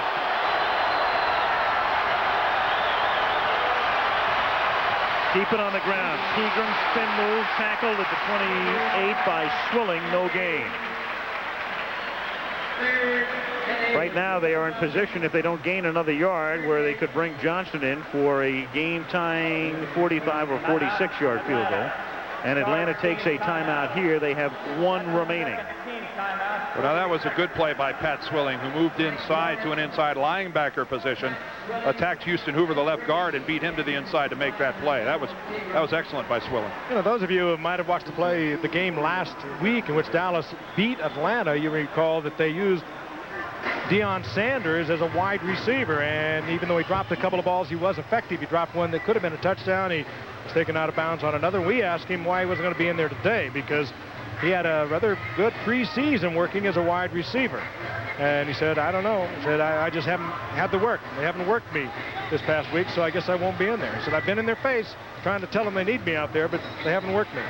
Well, then we asked Jerry Glanville about it, and Glanville says the guy missed mini camp because he's playing baseball. He missed preseason training camp because he's playing baseball, and then he got hurt early in the year, some muscle stuff, and then wasn't able to really get much work at it. Pointed out how complex it is when you have to read the defense as a receiver to make sure your quarterback knows where you're going. You have to work with the quarterback, and he said he's just not had the time to work at it. 3rd and 8. Rising in motion from the 28.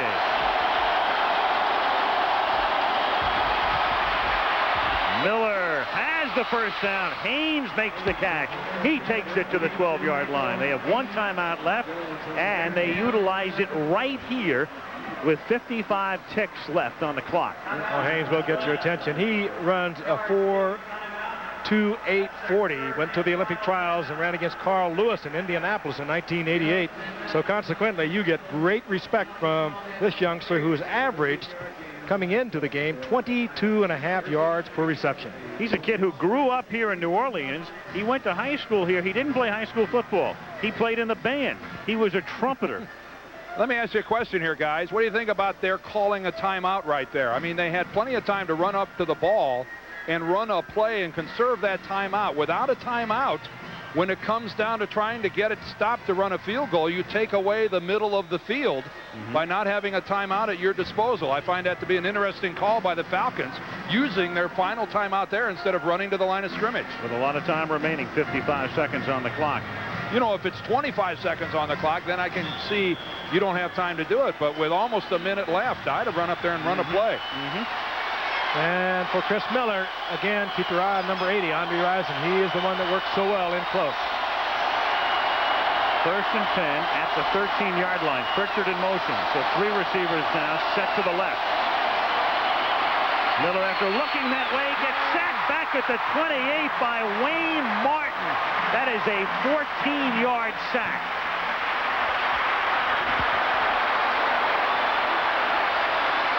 And the clock stops momentarily as they set up, and then Miller downs it to stop the clock with 46 seconds, and that's going to make it 3rd down and 24. And this is Grove's. Wayne Martin beat one of the best in the business, Dan. Well, he goes right between Freilich and Hinton. Watch here on the right. Watch Martin split 79 and 75. Freilich turns him loose. Hinton is too far to his outside, can't block him without holding him, and lets him go. You know, that's a situation where you don't want to get a holding penalty, but you might as well grab the guy if you're beat that bad. And then, Dan, with 46 seconds, though, you don't have to down it on 2nd down at 24, and they downed it there. That stops the clock. They still have 46 seconds. You're exactly right, Al. 3rd and 24. That's a total waste of a play, completely. A low throw. The catch is not made. It's incomplete. And then to compound it on 3rd and 24, they run a 4-yard pattern. And now they put themselves in position where the field goal attempt by Johnson is going to be from about 44 yards. Johnson having a good year, the former Seattle star. His best for the year, 50 yards. And that's several times in his career. 44-yard attempt. From 45 or less this season, he's been perfect. 17 of 17.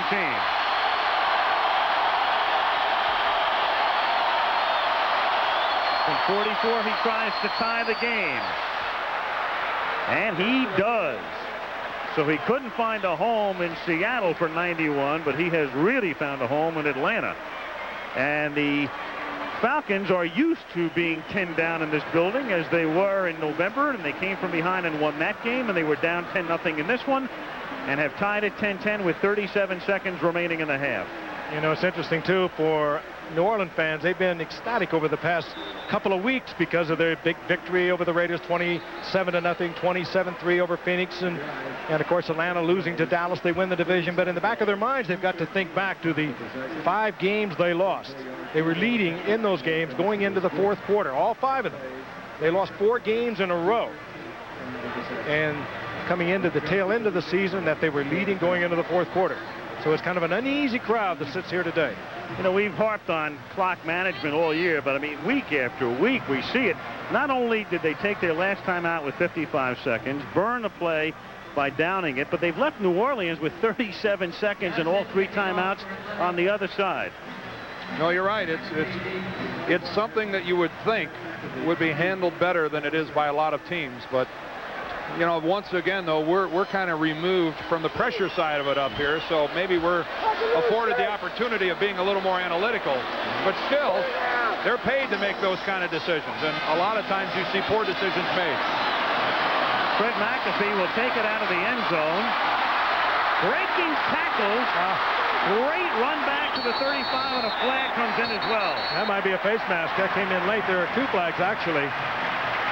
But they couldn't get McAfee down. He's not that big. He weighs about 192 pounds. He is powerful. You saw the dismayed Bobby April, whose unit not only gives up a long run back, but more yardage on the penalty. And the question now will be, is this going to be a 5-yard or a 15-yard face mask? It's almost inevitable. 5-yard face mask penalty. Tack on at the end of the run. First down. Not intentional, but it's almost inevitable when you keep your feet, you keep dragging tacklers. Deion Sanders, as he does customarily, going in high, trying to drag him down, got his hand caught in the mask. Unintentional 5 yards, but it does, with the 28 seconds now remaining, as Al pointed out, it gives New Orleans field position to try to look for some more points. Well, Deion is many things, Frank, but he's not a good tackler. He's always up around the shoulder pads. He is not a vicious tackler, and that's the type of thing, as you said, that's what happens. You get the hands high, you're going to find a face mask every now and then. Saints with all their timeouts left, and over the middle, here's Dalton Hilliard. He takes the ball into Atlanta territory, and they're already in field goal range, getting it to the 32. Timeout Saints. A beautiful call, a two-man Falcon pass rush. The middle of the field is left wide open. A beautiful call by Carl Smith, the offensive coordinator of the New Orleans Saints. And a safe one, Dan. Totally safe, but the key, Atlanta only comes with 2 people. You see only 2 guys, and look at that. Jesse Tuggle is left to defend the entire middle of the field against 3 Saint offensive linemen. 7 defensive backs, 1 linebacker. No way Tuggle is going to take Hilliard one-on-one. No, he's good, not that good. Not if he's got to beat off 3 Saint linemen to get to him. That's Carl Smith. Good call. And very Al, conservative call. Al, you mentioned about the mistake of leaving them 37 seconds at the end of the first half. Here they are now down to the 33-yard line. And for Morton Anderson, well, this is not quite chip shot range, but he's a guy who's already kicked one from 60 this year. And one thing Bobby Hebert does well, too, guys, and that is protect the ball, protect the opportunity. He will not do it. He's very cool, very collected. He won't gamble. And it would be a rare occasion when he would turn this ball over down here, even though he might try to get 7. It'd be 50 yards from here if they don't get another yard. From the gun. Atlanta nearly jumped, but they got back. No flag. Hebert dumps it for Hilliard. Hilliard gets to the 30. Now you're looking at a 47-yard field goal. Timeout with 11 ticks. Mo Gardner with the tackle. The scoreboard still shows that the Saints had 3 timeouts before that play. I believe they only had 2, didn't they? Because Hebert took one. Exactly. So I think they're down to 1 They now. have one left. Right. And 11 seconds on the clock. The scoreboard just removed 2 of those timeouts. And that's plenty of time, I think, probably to try to work the ball closer for Morton Anderson. He's well within range, but do something safe, high percentage, and then call your last time out and put it through the uprights. And Frank, it's exactly the point we were talking about, what the Falcons did to themselves by removing them that last time out. The Saints now can use the entire football field. They don't have to be afraid about going over the middle because they've got that 1 timeout left. They're not restricted to the outside third of the field where they have to get out of bounds or into the end zone. Where we saw poor clock management on the one hand, we have now seen extremely effective use of the clock and play selection by the Saints. Interesting what that screen did a few moments ago. It'll also keep the Atlanta down linemen, and now there are 3 of them on the field. It'll keep them wary as to a screen, slow down their pass rush, give Hebert an opportunity to look over receivers. 2nd and 7 at the 30. 4 wide receivers. Hilliard adjoins Hebert in the shotgun. 3-man rush. Over the middle, the catch is made by Carroll. Timeout. He gets to the 18, and now you're looking at about a 35-yard field goal. Yeah, that's beautiful. That's great work, and it all goes back to a youngster, Fred McAfee, that was not on the roster at the beginning of the season. He got the Saints into field position where they could gamble a little bit. They didn't come with a big one. They went with the screenplay, got big yardage out of that, but that was a great series for New Orleans.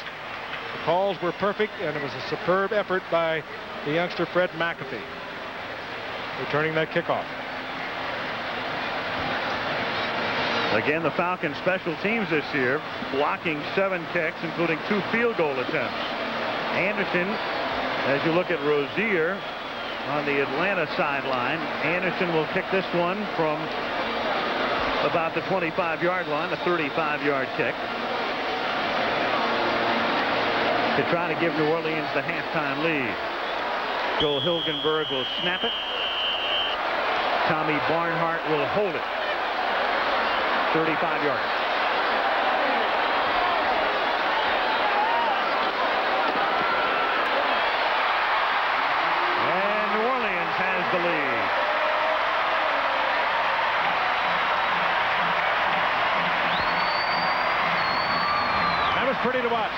It doesn't take long, does it?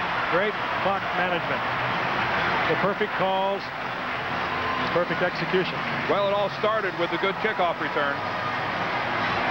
The rookie McAfee breaking tackles, the extra yardage because of the Deion Sanders penalty, and then Hebert guiding them downfield, and an easy field goal for Morton Anderson. We say easy, well, for him, 35 is real easy.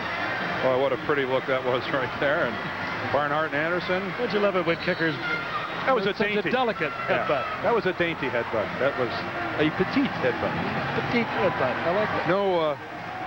No jeopardy of either one of those guys cracking their helmet with that one. No. There he is. Ken mentioned a moment ago the youngster went to Mississippi College, but I'll tell you, he gained almost 4,500 yards rushing there. And really didn't pick up the offense during training camp. Showed signs of brilliance, and they kept him around. And I'll tell you, when you gain 4,320 yards or whatever it was, at any level, you are covering a lot of yardage. Fine football player. He's going to be around a while, and he's going to be a star. Deion Sanders is back to receive this kick from Morton Anderson, who may just try to hit a little ground ball because the clock starts when Atlanta touches it. And you might as well, they flag down. I think the Saints were offside coming across the 35-yard line. So even though time has run out, if the penalty is on the Saints for offside, they'll have to kick again. Were they trying to work that ball back to Sanders in a rugby-like lateral movement? Well, the mistake was by not covering the ball right away, because they would have been able to run an offensive play from right there. You know, and let's face it. Offside on the kickoff. Penalized 5 yards. We've got 2 seconds on the clock. See, let's be realistic. If the Saints would have covered the ball, I mean, the Falcons would have covered the ball right away, the clock would have stopped in time for them to run an offensive play. And if any team in the league has made effective use of the Hail Mary pass, it's the Falcons. The Falcons. Look at those two coaches. You talk about contrast. That's like having Axl Rose on the right and Perry Como on the left. I mean, that's how different these guys are. Jim Moore is a lot different, isn't he? When we talked with him 2 weeks ago before the Raider game, when they were down, had lost 4 in a row. I like Al. Axl Rose, obviously a man who's been to many Guns N' Roses concerts, right, Al? I can see you in the front row sitting next to Tony Mandarich. A couple of dozen. He was going to go, but there was no valet parking.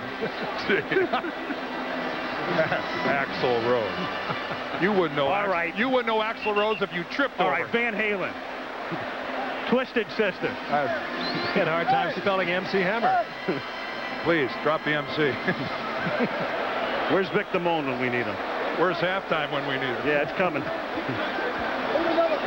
13-10 Saints. Folks at home are going, where are some new announcers when we need them? Well, there are a lot of them out of work right now. And they're all coaches. That's right. NBC is running out of jobs. It's a halfway house. Well, will we see the cow play here? Exactly what they want. Throwing it back. If they don't watch it, the Saints could get a touchdown here. Well, that's quite a way to end it. And as we said at the very top, the Falcons live on the edge. Sometimes it's the edge of disaster. It was planned on the play before. It was sort of an old rugby play. Lateral it out, and get the ball to Sanders, and it didn't work. 13-10 New Orleans at the half. Back we come after this message from the NFL and a word from our ABC station.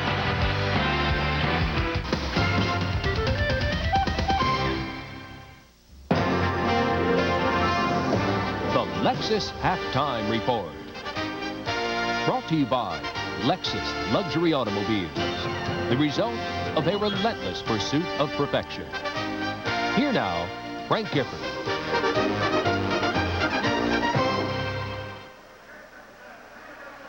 Back in the Superdome, we're at halftime, and it is New Orleans over Atlanta 13-10. Earlier, if you were with us, you saw Kansas City defeat the Raiders 10-6 in the very first playoff game. And let's go back now to Kansas City. Our colleagues Brent Musburger and Dick Vermeil. Guys? Well, the Kansas City Chiefs eliminate the Los Angeles Raiders, but Dick, it wasn't easy. It was not easy. Kansas City held the ball for 11 minutes in the first quarter and comes up short. They missed the field goal. Would you believe that Nick Lowry, one of the most successful kickers of all time, misfired in his first two, did hit a huge one down the stretch to make the final 10-6. There were indications early on that young Todd Marinovich would have a tough day. This ball turned over as the fumble was forced by the Chiefs. He would later throw 4 interceptions. This the only touchdown of the game. Freddie Jones, a play-action pass at the back of the end zone behind the safeties. He's knocked out, but ruled inbounds for the catch.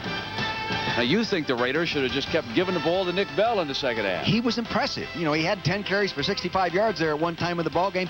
Keep giving the guy the ball. He can run. Now, the Kansas City defense started losing one player after another. The most important was the absence of Derek Thomas, who went to a hospital because of an accelerated heart rate. And here is his replacement, Lonnie Moritz, forcing a turnover. He would later intercept the pass, and afterwards he spoke to Lynn Swann. There was some big defensive play in the game, maybe none bigger than the last interception of the ball game. Lonnie, terrific play on your part. Well, I'm just glad I caught the ball and was able to run with it. Mervin Fernandez, tipped the ball up in the air, and I ran behind him to tackle him. Next thing I know, I had the ball running, and people were trying to tackle me. So, I mean, it just came to me. The defensive unit, did you feel you had to win this ball game on your side of the ball? Yes, we did. I felt like if I didn't step it up, I'd be a deficiency to the defense. So I tried to play my best game, and you know, I'm just hoping that it was my best game and I can keep it up. For a while, it looked like it was going to be a Kansas City graveyard out there. You had player after player coming off the field. What was going through everyone's mind? Play tough, hang in there, you know, play with injuries, play hurt, do whatever you can. We got to win this one. It's on us. We got to win it because the offense run the time off the clock, but defense has to win championships. Now, you act like it was just one of those fortunate circumstances where you're in the right place at the right time for the interception. But on the fumble, it was obvious you went in to cause it. Right. I went in to tackle him low, and when I saw the ball, he was carrying the ball out away from his body, and we were always taught strip at the ball. So I stripped the ball and came out. It was a great play. Okay, good luck and down the road in the rest of the playoffs. All right, thank you. I appreciate it. The Chiefs move along, and we'll continue with our halftime activities from New Orleans in just a moment. Halftime, Superdome in New Orleans. The New Orleans Saints over the Atlanta Falcons 13-10 in kind of a strange game, guys. Frank Gibberl, Val Michaels, and Dan Deerdorf. Some funny things led up to the happening, particularly on that the first touchdown play. A completely blown defense on the part of Atlanta. It's sort of similar, though, to the regular season game. I think we're going to be set up for a wild finish as we take a look at some of the highlights. New Orleans gets on the board first. Turner wide open over the middle, takes that pass from Hebert. That made it 7-0. They eventually made it 10-0, and then a huge break for Atlanta because clearly Mike Rozier fumbles, but the play was ruled dead as his knee, apparently in the estimation of the official, was down. The play was over. Atlanta was then able to take advantage of it because Andre Rison on the very next play springs free over the middle, scores this touchdown to make the score 10-7. That was not the only big break the Atlanta Falcons got because Chris Miller here late in the first half appears to have this terrible pass intercepted, but instead what happens is Pat Swilling on a very dubious call gets called for roughing the passer, and here is how dubious it is. Atlanta is able to keep the ball. They eventually tie the game 10-10, but then because of clock mismanagement, they leave time for New Orleans at the end to set up a Morton Anderson field goal. 13-10. A great first half, though, Dan. Well, plenty to talk about, that's for sure. And I think when we look at the second half, I think for the Falcons, Chris Miller, to me, didn't seem to be making very good decisions in the first half. I mean, he was throwing into double coverage. We saw the interception that was taken back because of that call on Swilling. I think of the Falcons, they're doing a good job, I think, controlling the line of scrimmage. I think from the quarterback standpoint, they need to be maybe throwing to someone on the other side of the field, taking a look across the field, maybe going from number 1 to number 2 to number 3 and throwing it to him. You know, and I've noticed Atlanta's not been the wild defensive team they've been in the past. They've got to get back to playing Atlanta football. We'll be back with more action. Second half coming up from the Superdome in New Orleans in a moment.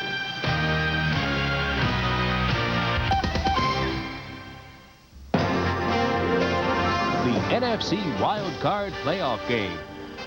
Brought to you by Ford and your Ford dealer. Have you driven a Ford lately? And by Advil. In tablets or caplets, Advil, advanced medicine for pain.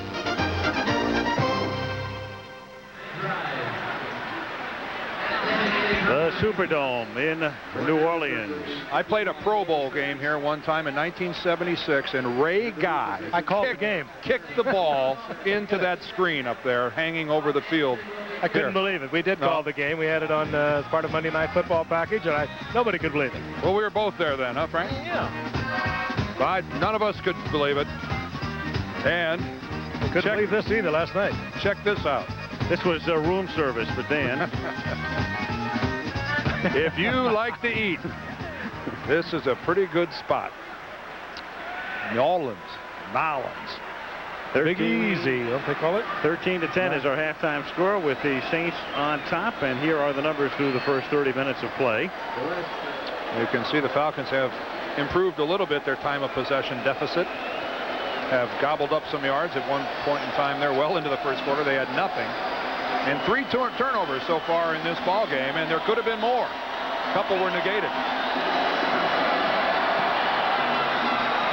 Morton Anderson begins the second half by kicking to the 1-yard line. Deion Sanders can only bring it out to the 16-yard line, where he's tackled by Frank Wainwright, number 87.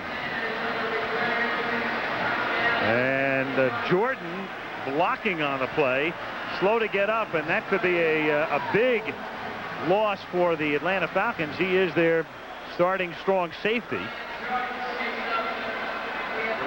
Man who blitzes a lot. Integral part of the defense. He actually gets hit, I think, on his right knee by Sanders. It's hyperextended at the right knee, and that's what they're going to look at. He's trying to make a block, and as Deion Sanders is trying to make something happen, he actually hits the right leg of Brian Jordan. Let's see if we can find it here. Take a look at it. You see this right here. This is Jordan, and Sanders is going to come knifing in here in this direction, and watch how he's going to hit him right on the right knee. He'll plant his right foot, and there it is. And you can see how it kind of caught the ankle at an awkward angle. It caught the knee and pushed it back a little bit. Oh, there's perfect look at the way that knee flexes out. And Brian Jordan is walking over to the Falcons sideline, and he wasn't very far from being carried over to the sideline. That was almost a catastrophe for Mr. Jordan. That thing is going to stiffen up and get sore. I can guarantee that. Atlanta at its own 16. They begin with Eric Pegram, the rookie from West Texas State, in the backfield. Miller sends Risen in motion. And it's Pegram up to the 20-yard line. The rookie picks up 4. Frank Warren, 73, makes the tackle for the Saints. It looks like Jamie Dukes, the center, is hurt. He landed awkwardly. Back up his guy Bingham. I think the pile fell on him. I think he was out in front trying to make a block, and it's one of those deals where the pile catches up with you. The collection of humanity is kind of eats you up, and that's what happened to Dukes that time. Bingham remains on the sideline. Mike Ruther, another guy who can snap the ball, for the moment has come on. Ruther has been used even at the tight end position, but again, in just 2 plays, Atlanta hurt by the loss of Brian Jordan. I figured we would probably not see him again. Ruther is a USFL guy that has been around, was in Denver, was in Phoenix for a while. Take a look. There's Dukes on the left side, and he's blocking on Sam Mills, and here come the tacklers. Here comes the ball carrier, and you can see his right leg gets caught in there. He does get it out in time, but obviously some damage was inflicted before he did. He is assisted to the sidelines there. Well, what you have to worry now, if you're with the Atlanta Falcons, is the snap count, the exchange between the center and the quarterback is so critical. And when you don't get the reps during the week, as Jamie Dukes would probably take all the reps during the course of the week as they practice offensively, and now all of a sudden you get a change at that critical spot, is that everyone is in tune, everyone on the right page. And one of the problems Miller has had in his career has been handling snaps. 2nd down and 6 from the 20-yard line.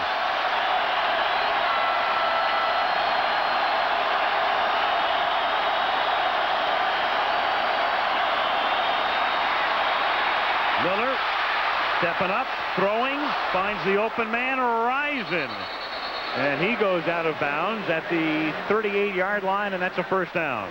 Well, if the Falcons win this game, Frank, Chris Miller ought to take his offensive lineman out for a hearty dinner. They are giving him some time to find receivers.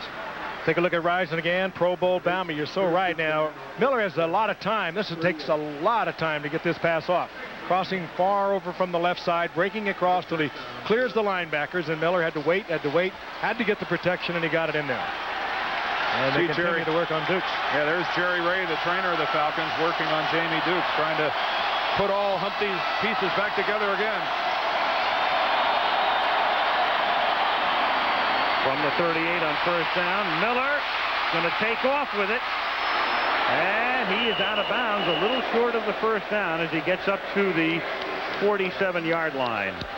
Again, tremendous work up front by this Falcon offensive line, and it seems the longer we get into this game, the more they're beginning to assert themselves against a tremendous defense. And there's Mike Ken, who is just having Pat Swilling for lunch. Swilling's going to try a spin back to the inside. Ken stays right with him, goes right with him, collapses him, and when he tries to spin again, I mean, and that's what allows Miller to get to that side. When Swilling spins to the inside, there's no containment on that side. You know, Dan, I'm really surprised they haven't started doing stunts with the inside-outside man in New Orleans, because they've been doing a number on both Swilling and Jackson. 2nd and 1. Here's Pegram exploiting the hole, getting into New Orleans territory, taking it to the 43, and that is a first down. Let's update a situation in Kansas City. If you watched that game, the great linebacker Derek Thomas was taken to the hospital at halftime with an accelerated heartbeat. It's our understanding that the heartbeat had decelerated by the time he left the stadium. He is in the hospital, but the word is very good. According to Bob Moore of the Chiefs front office, everything is okay. He may be released, or they may keep him in just for a precautionary measure, but they do expect him to play next week. And here's Dukes back in the game for the Falcons. And Ricky Jackson is inciting the crowd here in the Superdome, asking them to get into it. From the 43, Miller again avoids the sack and nimbly picks up the first down. Well, there was a failure of the Saints inside guys to make a play, because Ricky Jackson collapsed the pocket, forced Miller up, and there was nobody inside to make the play. Jackson did everything he could do. Watch him here against Chris Hinton. He's going to get around the corner. Miller sees him and has to get away from it, but there's nobody inside. Fralick just dispatches Wayne Martin there. And Chris Miller is doing really what he's capable of doing, running with the ball, once to the left, once to the right, both for first down.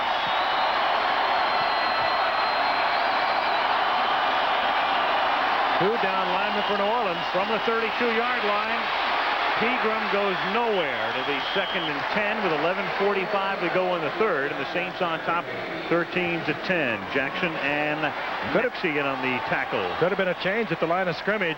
Jackson again on the stop, but there are 2 down linemen in and 3 linebackers, and the rest are defensive backs. And here's Pegram trying to get to the outside, and Jackson was right there, and he gets a lot of help. Some guys wave at the crowd and then have a running back run by them. Some guys wave at the crowd, ask them to get into it, and then take the situation into their own hands. That's what Ricky Jackson does. A lot more than talk with this guy. Lots of action. 2nd and 10 at the 32. Blitz. Pritchard has it over the middle. Pritchard takes it down to the 20. Atkins was coming from the outside, opening over the middle, and it's exploited by Miller to Pritchard for a first down at the 20. Oh, and a good read by Chris Miller to Mike Pritchard. The blitz was coming. 2 down linemen. They picked them up. They picked up the linebackers, and they were right in sync, Pritchard and Miller. Last 4 meetings here, as you can see, all of them close, including the overtime game won by the Falcons in November. We appear to be headed in that same direction right now. Falcons have nudged the ball inside the 20. Opening drive of the second half. Saints on top 13-10. First down at the 20. Miller avoids Jackson, then throws. It's juggled, and it is caught by Jason Phillips. Oh, I didn't think he had it from this angle over here before he went out of bounds. Guaranteed second look at this one. I'm sure we'll have another look at this with the replay. Did he have both feet in bounds? Now Jason Phillips, the 5'7" receiver, Plan B player out of Detroit. And Miller chased out of the pocket and way inside with Wayne Martin. He has the luxury of time, fires it. Now he's bobbling it right here. When does he put it away? Does he get the right foot down? I don't think that's a catch. I don't think that's a catch. I think they'll overturn that. Jack Fetty is the replay official. No one had a better look at it than Jerry Glanville. He was standing right on the sideline. I don't think that's a catch. Ruling on the play as a completed pass. Last play is under review. Yes, as well it should be, and I'll be very surprised if it isn't overturned. And quickly. Again, one more look at Jason Phillips. He does not have control of the ball. There he has control of the ball. The left is down. The right is out of bounds. I think that's very decisive. And very conclusive. Well, one of the things about being a... After further review, we've got a reversal. Yeah. Incomplete pass.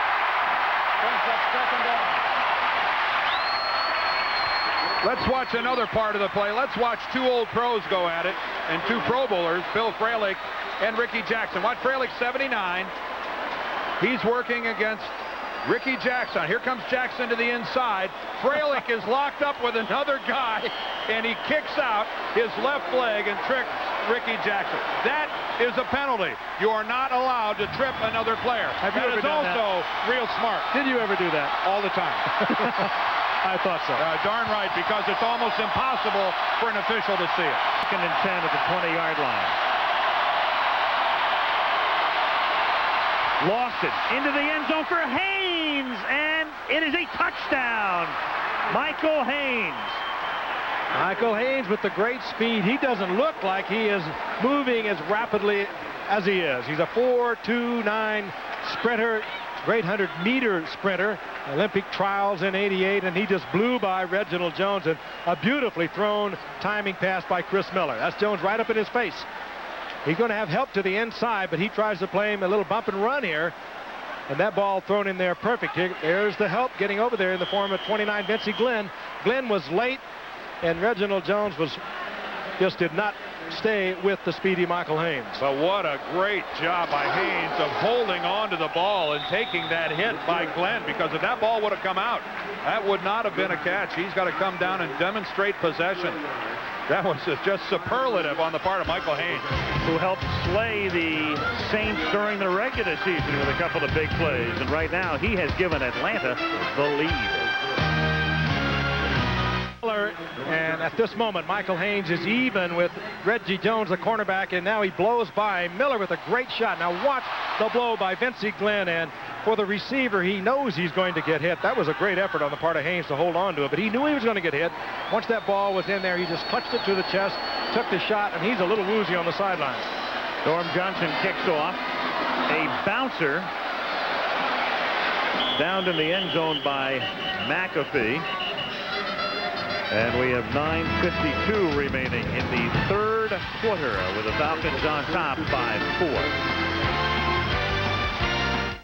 When you think of great receiving combinations in the NFL, coming to mind, of course, Rice and Taylor in San Francisco, Cooper and Clayton in Miami. And now that Atlanta is finally getting a chance to appear in games, national telecasts, playoff games, Haynes and Rison. Keep them in mind. And these two are babies. I mean, they are just kids. They're going to be on this scene for a long time. Boy, do they complement each other. First down from the 20-yard line as McAfee takes it out to the 24. This is the first time the Saints have had the ball in the second half. Mo Gardner makes the tackle. We have 9:40 remaining in the third quarter.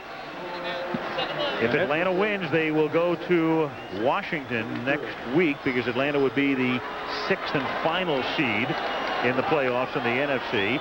If the Saints win as the 3rd seed, they would go to Detroit next week. Detroit is the 2nd seed. Last words we had from Jerry Glanville. I'll see you in RFK Stadium. I'll leave tickets for you. We said we'll take them. 2nd and 6 from the 24. I doubt Glanville can get tickets at RFK. Only for Elvis. Here's McAfee again, and he picks up 3, gets it out to the 27-yard line, and that's going to set up a 3rd and 3. Tim Green is at the bottom of the pile. Well, they're not going to win a spelling bee, I know that. Well, all you kids out there, don't pay attention to the middle of that. For anyone who might not know, that's a reference to the fact that Jerry Glanville over the years has left tickets for a lot of strange dudes. Of course, he makes sure everyone knows about it, and for a long time he left tickets for Elvis. He is something. 3rd and 3 at the 27-yard line. Hebert. And he hits Wesley Carroll, and the rookie having a big day. Takes it to the 39-yard line. And a Saint first down. There's a Saint regular. That guy is Mardi Gras all year round. That's a good pass by Bobby Hebert. Good conservative across the middle. Keep a drive alive type of pass. And it is time for the Saints, who haven't played offense for a long time, to run a little clock. Go ahead, chew up some yardage, get some points out of this drive if they can, but their defense was on the field for a long time. They excel at using the clock. They're always up near the top of the league in time of possession.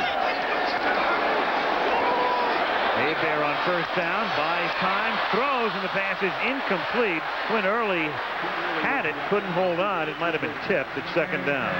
Now, boy, did Deion Sanders have a chance to pull the trigger on Quinn Early. Deion will play. He'll let him go. He'll play to be around here another day. Yeah. Deion, I think, takes the attitude that I'm not a Clydesdale. You're not going to see me pulling a wagon.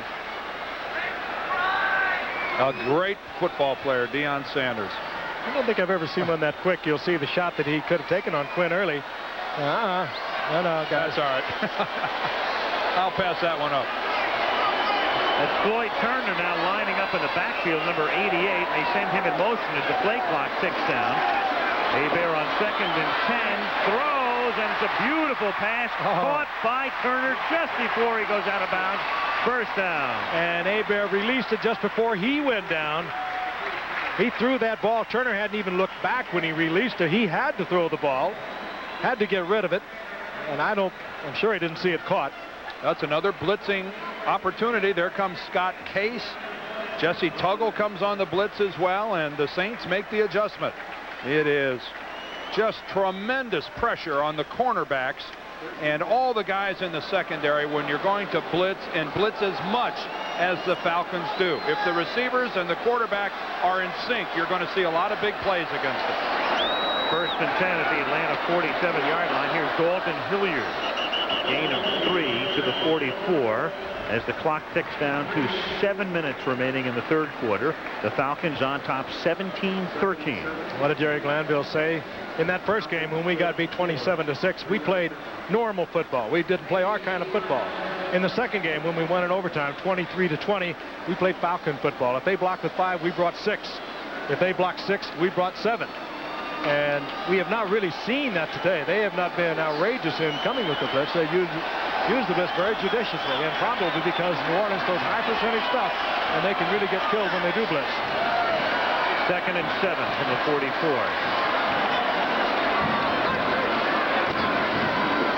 Cross to McAfee. He gets to the 41-yard line. That's McKyer coming up to make the tackle. 4 yards short of the first down, and McKyer yet to arrive. Oh, and that was our friend Mr. Tuggle that came all the way over there and put a pretty good shot on the ball carrier.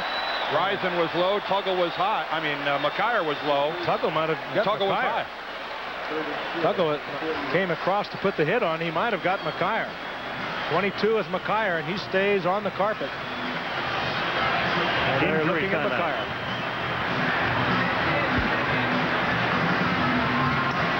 And McKyer helped off the field. No stranger, of course, to postseason play with the 49ers and then with the Dolphins and now with the Falcons. Bobby Butler spells him. It's 3rd down and 4. And it's a first down as Quinn Early makes the catch and takes it to the 33. Early, the plan B pickup from San Diego, tackled by Butler. It didn't take long to go right at Bobby Butler. Butler had some great years as a starter. First-round draft pick, one of 13 that started out on the roster. Only 11 now first-round picks that are active on this roster. But Butler's best years are behind him, although he plays a fine nickel and dime for the Atlanta Falcons and a big contributor. But if you get him isolated out there, you can beat him, and that's exactly what New Orleans will probably try to do. Double slot to the left on first down from the 33. Now they send the tight end Tice in motion. The fake to Hilliard, and look out, and for the first time today, Hebert gets sacked. Big, number 99. Well, we say big. He's really an undersized defensive end, but he looked pretty big to Hebert right there. Tim Green. Boy, he just knifes right across the middle on a stunt. Crosses the face of Joel Hilgenberg, the center. That is freeze stuff that they're putting on the back of Tim McKyer. That's liquid cold, and he's trying to deaden the area. Look at Tim Green, 99, slice to the left. Boy, and Hebert just has absolutely no place to go. An unavoidable sack, and the first major blow in the middle by the New Orleans offensive line. Tim Green just swarms Bobby Hebert, and a big play, too, that pushes him well back beyond the 40. Second and 18. From the 41, and they just get the play off. Hebert over the middle into traffic, and Martin pays the price as he gets knocked down by Tuggle and Tippins. And it will be 3rd down and 12 coming up. Well, you hit it right on the head, Al. Martin has paid the price for 5 straight years. He works inside. Maybe he's not as gifted as some of the great receivers in the league, but he will catch the football knowing full well he's going to take a hammering and a pounding. And he knew exactly what was going to happen there. Good effort. Got the ball at the 34. 3rd and 12 for the Saints.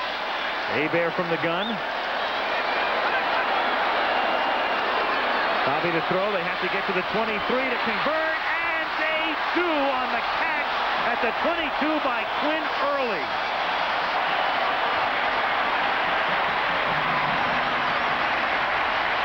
Boy, what a great acquisition Quinn Early has turned out to be. Plan B from San Diego, and Bobby Hebert splitting defenders, firing it in right in front of Bobby Butler, and Bobby's going to be a busy defensive back for the rest of this game. They're going to look for him. No question about that. Boy, he got popped right in the face by Brian Mitchell, the Falcon defensive back, and Early obviously hurt as he heads for the bench. But again, another good example. We saw Michael Haynes do it in the end zone with a touchdown. There we saw at that time a receiver taking a great shot and holding on to the ball. Floyd Turner in motion. Nothing doing through the middle for Hilliard, who picks up just 1, taking it to the 21 with 3 minutes remaining in the 3rd quarter. And they continue to work on Tim McKyer. And now it looks like McKyer's cramping up. Well, they're going to try to stretch out that hip lower back area that's looks to be in some sort of spasms right now. Well, anyone's ever had a lower back problem knows exactly what they're doing. Yeah, that's the one that you loosen up with every morning if you live with one. And meanwhile, they're trying to check area codes with Quinn Early. 2nd and 9 at the 21. Falcons ahead 17-13, late 3rd quarter.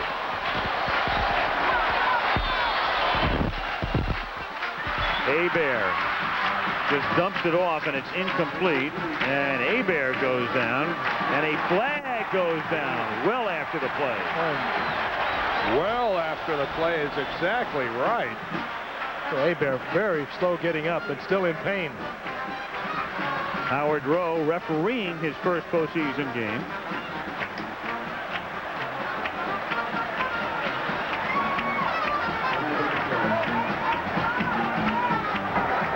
Intentional grounding. Loss of down. 10-yard penalty. Brings up 3rd down.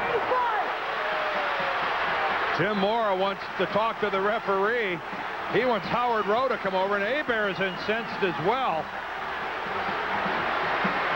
Again, the rule states quite simply, if the quarterback throws the football with the intent of avoiding a sack, and Jim Mora can ask all he wants, but I'm not sure. I'm not sure that he's going to get an audience with Howard Rowe. Hebert was pointing at Brenner, but Brenner is clearly in pass protection here. And you know what?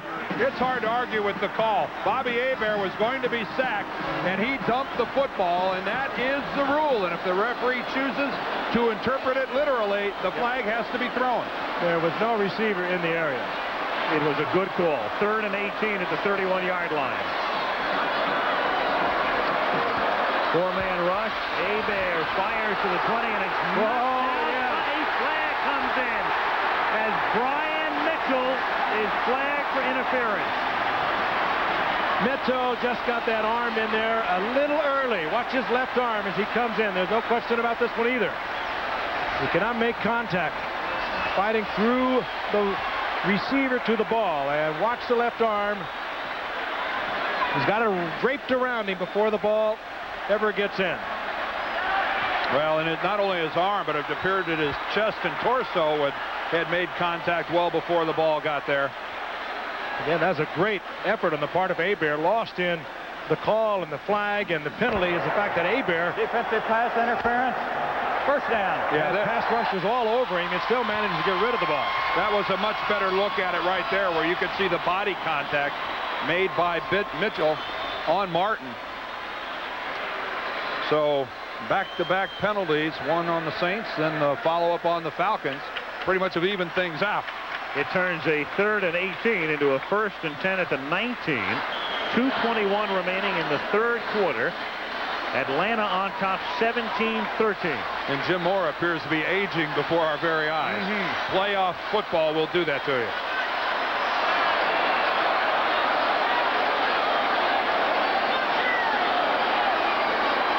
On 1st and 10. Long count by Hebert. Play clock is down to 2. Well, he changed it.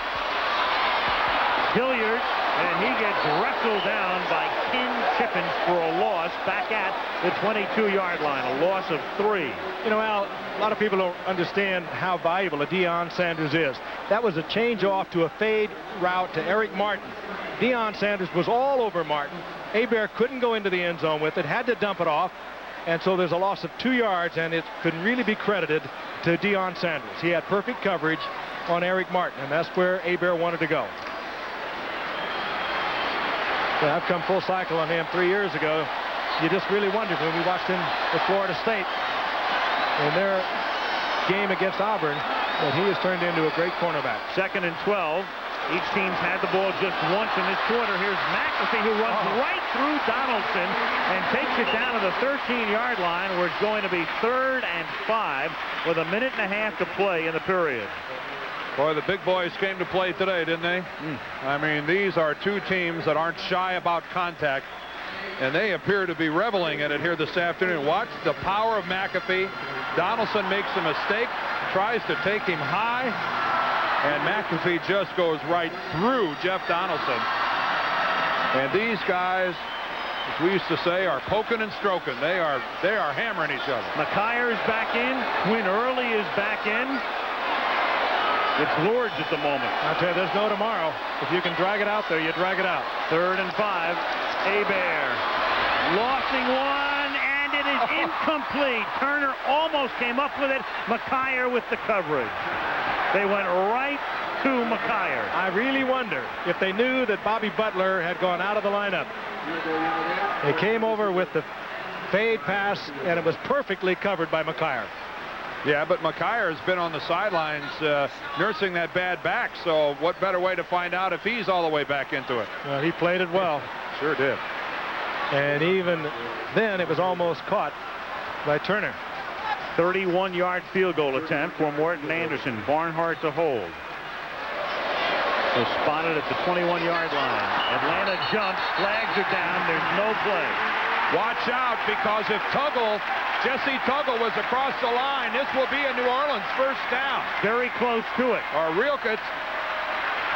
They appear to be about exactly 5 yards from a first down. They usually use that yard marker fairly accurate, and it looks like it would be a first down if it's 5 against Atlanta. Prior to the snap, we've got contact and encroachment, number 58, Tucson. Oh, boy. 5-yard penalty. Well, it's a 5-yard penalty. It might be enough for a first down. By the way, they are not taking any points off the board. There was no play. This play was over before Anderson ever kicked it. You see, the key was when you heard Howard Rose say contact before the snap. That means, just as Al said, it never existed. But the spotting of this football now is going to be crucial, and it is a New Orleans first down. What a huge mistake. And what a blow to Jerry Glanville. He started out as a special teams coach. Wherever he was, the special teams provided a lot of the emphasis for winning, and they've been good this year, but they've made a couple of major errors today, and there is a big time there as Bobby Abram or April rather, the special teams coach, obviously concerned. First and goal just inside the 9. 41 seconds left in the third. Falcons up by 4.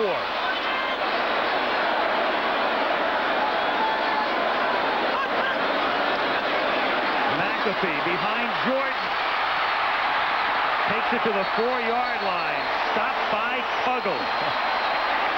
No greater incentive than to be the guy who made a mistake. No use keeping your head down. Come back and make a play, and that's what Jesse Tuggle does right here.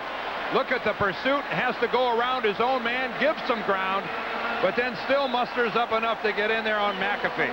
And that's still good running by McAfee. He gets almost 4 yards out of it. Yeah, Tuggle had to give some ground to get around Tippins, but still makes the play.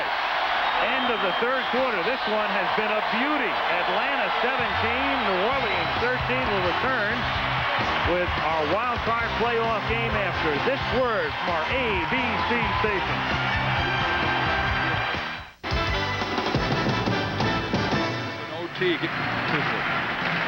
This has been almost a 10-minute drive to this point for the Saints. Atlanta took the ball to start the third quarter, scored. The Saints had the ball for the rest of the period. As we start the fourth quarter, it is 2nd and goal for the Saints at the Atlanta 3-yard line.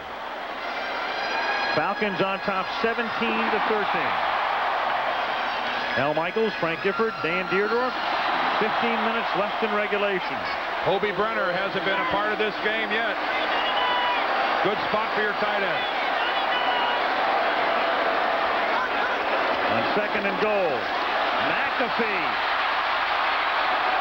takes it down to the 1. Tough runner. Scott Case makes the tackle. Again, he's not that big. 190-pounder, 5'10". He runs like a much bigger man. In the second game that led to the overtime win by Atlanta, he made a key fumble. And they came right back with the rookie. And he's been their main man in the running game.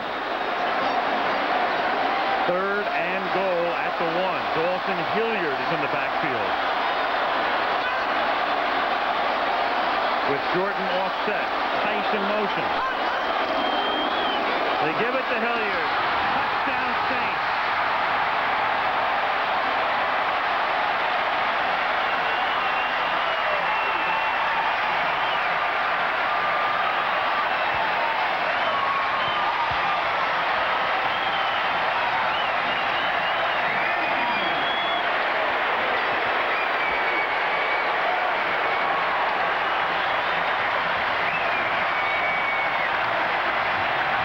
If you've never been to a pro football game, this is why people are in the seats.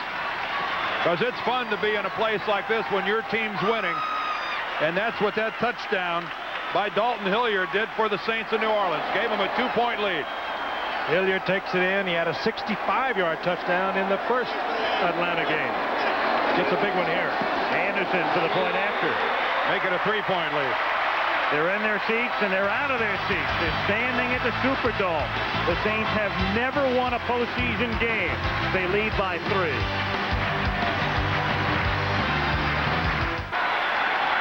.14:10 remaining in regulation. 20-17 Saints. That drive lapping over into the fourth quarter. 10:49. They began at their 20.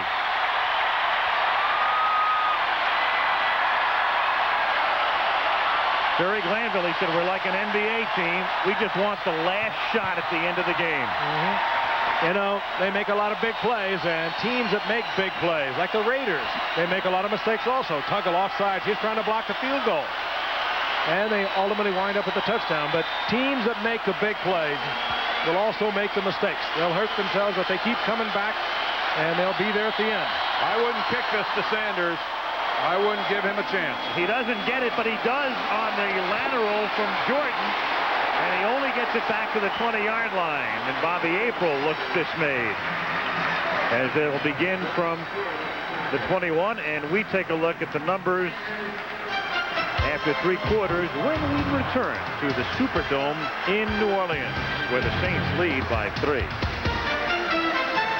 end of Sanders' run back, there was an unsportsmanlike penalty assessed against New Orleans, a 15-yarder, and that means Atlanta gets it at the 36 instead of the 21. He never named a Saint.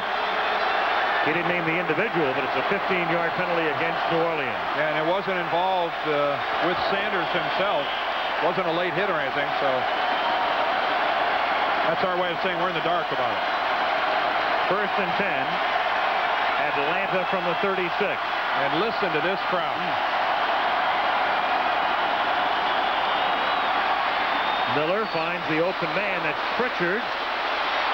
Nice move for the rookie from Colorado. He takes it across the 50 to the Saint 49-yard line, and we'll take a look at the numbers through the first 3 quarters of play. Time of possession, lopsided, of course, in favor of the Saints, but slowly and surely Atlanta is creeping back into the picture in terms of yardage. But they are a big team play. This doesn't really reflect what they can do. They look for the big play. They have the one wide receiver alone that has 10 plays, and Michael Haynes of over 40 yards. You don't judge the Atlanta team by numbers. First down Falcons at the Saints 49. 13-15 to play in regulation. Saints up by 3. Pegram to the 45-yard line. He is stopped by Swilling.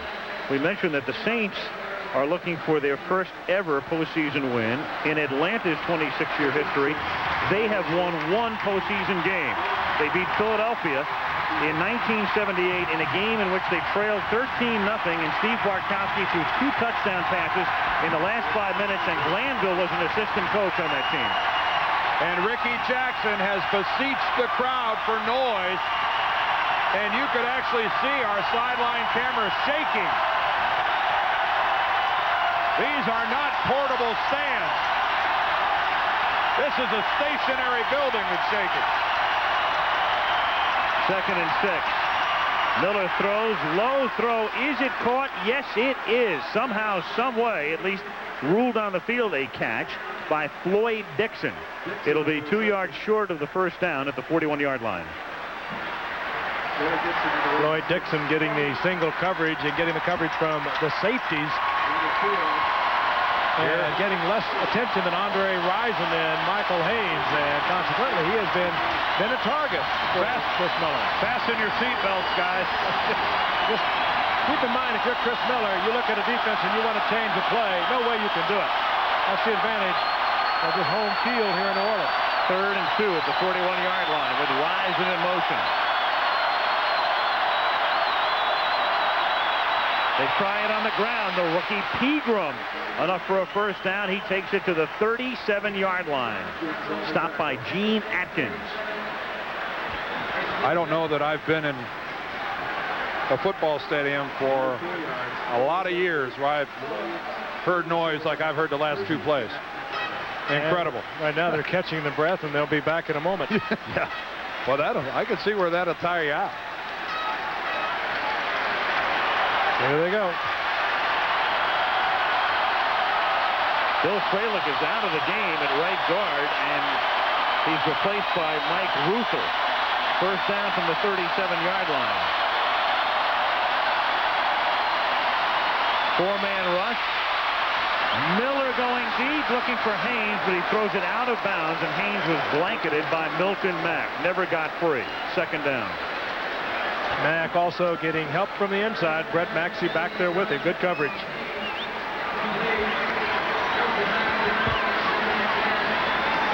Again, Chris Miller locked in on the speedy Michael Haynes, as well he should. He's been the big play man all year for them, and a little work there with the hand by Milton Mack. But Milton Mack knew he had help on the inside, so he was in pretty good shape.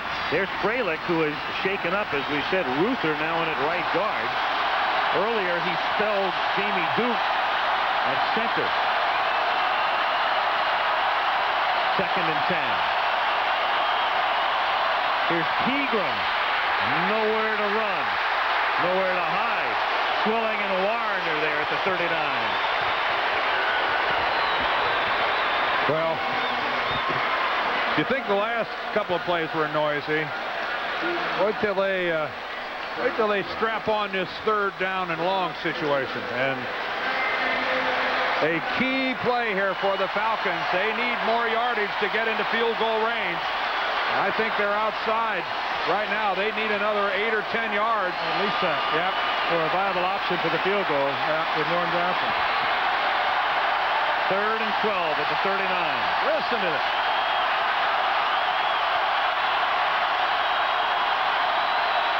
They have to get to the 27 to convert.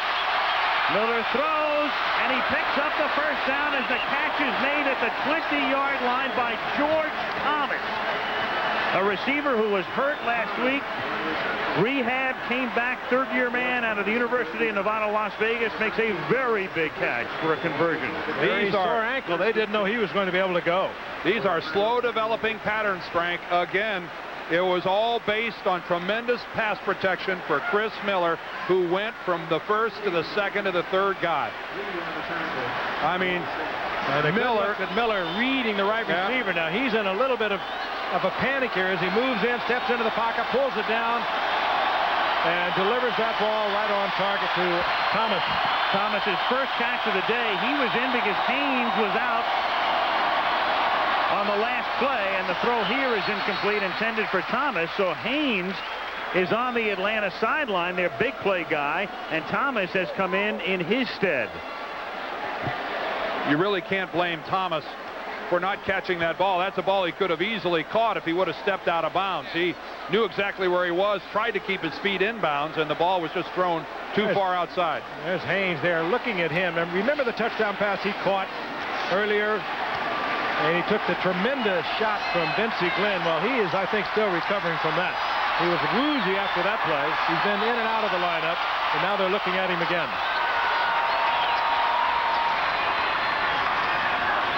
And Chris Miller just starts wandering towards the Falcon sideline. It's a timeout on the Saints. The Saints take the timeout here on 2nd and 10 at the 20. 8:59 left. The Saints had to take a timeout. Vincey Glenn will move out of the way, and there is Mark Lee trying to get his shoe back on. He's trying to get the double knot out of it, and with the cornerback situation on the Saints, they were in no position to bring in somebody else, so they had to take the timeout. And of course, they're all aware of the fact that Michael Haynes has re-entered the Atlanta lineup, their big play guy. 2nd and 10. Falcons at the 28:59 to play in regulation. New Orleans leads by 3.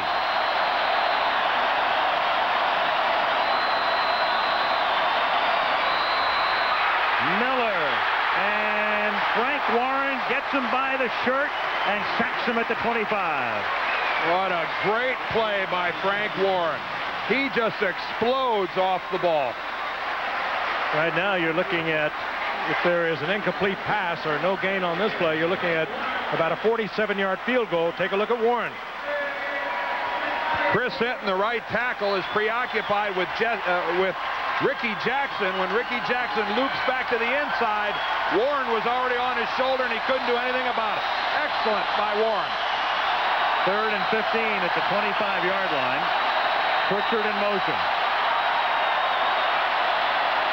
Miller throws to the 18, and that's going to make it easier for Norm Johnson as the catch is made by Pritchard at about the 19-yard line. So that's going to set up about a 36-yard field goal attempt for Norm Johnson, who, as we mentioned, has been perfect this year from inside 45. That'll be one of those completions that when you look at it in comparison to all the others will be insignificant and just disappear. But ask Norm Johnson how important it is. 36 yards. He made a 44-yarder earlier. This to tie the game.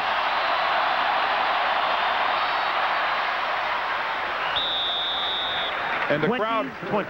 And the crowd reaction tells you whether that was good or bad. And Mr. April on the sidelines congratulates everybody. An extremely effective drive by the Atlanta Falcons. They were trailing by 3. They took it in bits and pieces, but it was all said and done. It had added up to 3 points in a tie game.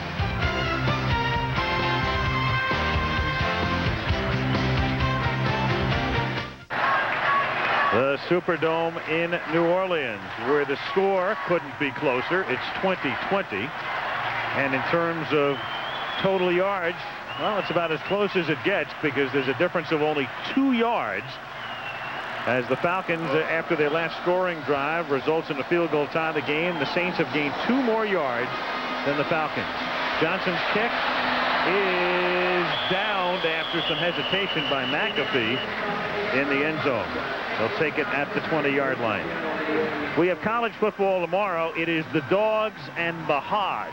Georgia, Arkansas, Poland, Weed Eater, Independence Bowl tomorrow, 2:30 Eastern. Then, triple header Wednesday, Cal, Clemson, and the Florida Citrus Bowl at 1:30 Eastern, 10:30 a.m. Pacific. The big game of the day, the Rose Bowl. It's a beauty. Washington against Michigan. Desmond Howard, of course, the Heisman Trophy winner for Michigan. And then we'll wrap it up with the Sugar Bowl from here at the Superdome as the Notre Dame Fighting Irish come in against the 3rd-ranked Florida Gators. A lot of jambalaya between now and then. First down, Saints at the 20, 7:36 left in regulation. Take to McAfee. Hebert has it tipped and incomplete. It was nearly caught after it was tipped by Turner. Case got a hand on it. Second down. Getting into an area of time remaining in this game where you could call it the Morton Anderson factor. He is a great kicker. He kicked one earlier in the year of 60 yards. 18 career field goals of over 50 yards. And as you can see, getting that hand up there is Scott Case. Boy, and more often than not, when a defensive back hits the ball like that and it goes up into the air, more often than not, it's either caught by a receiver or caught by a defensive back for an interception. That was very fortunate for the Saints that dropped harmlessly. Second and 10 at the 20-yard line.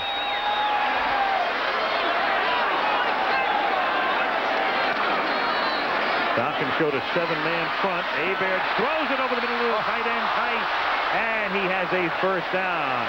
Gets to the 33-yard line. The old trapdoor got him, Frank. Nice. Good receiver, and as you pointed out earlier, they have not used their tight ends much today. They're Hobie Brenner and John Tice. He's the leading receiver at that tight end position, and you're right. He just caught the toe in the turf, and down he went. He could have got another 6 or 7 yards out of that. That's where the players say that somebody opened a trapdoor and grabbed him as he was running by, because it wasn't anybody on the other team. Boom. He sprawls for about 5. Not a player's favorite moment. First down at the 33. Wainwright in motion. Out of a 3 tight end set. McAfee fumbles. Atlanta has it. And Robert Lyles recovers. And as stated before, McAfee with a fumble in the regular season game that led to New Orleans losing that one here in the Superdome to the Saints. Oh, you hate to lay deja vu on you from New Orleans, but we talked about it earlier. He had a critical fumble in the overtime loss 5 weeks ago to Atlanta, and he coughs it up again right here. What a major play by the Illinois rookie, Mo Gardner. Boy, he just goes right around the center and gets in there and creates that fumble. Boy, this is just a big-time play by a rookie. He gets that carrying that so loosely. We can see that again. There's no way you should be carrying that football as loose as he was carrying it as he was turning back into the line of scrimmage. He just had it by the hand. He didn't have it tucked away at all and came out easily when Mo Gardner got that hand in there. First and 10 at the 30-yard line. 6:35 left in regulation. Miller fires over the middle. It's incomplete. Threw a bullet intended for Pritchard at the 20-yard line. Second down. I think, in all honesty, Chris Miller just drilled that into the carpet. He wants to protect it down here. Jerry Glanville showing a lot of confidence in Miller and his ability to keep from turning over the football. He knows the coverage is there. He just drills it into the carpet.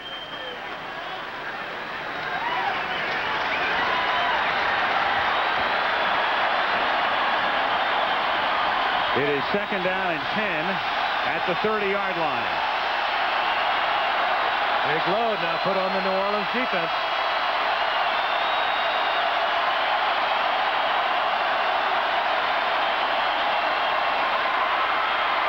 Miller fires to the outside. That's a minimal gain as Risen makes the catch at the 30-yard line.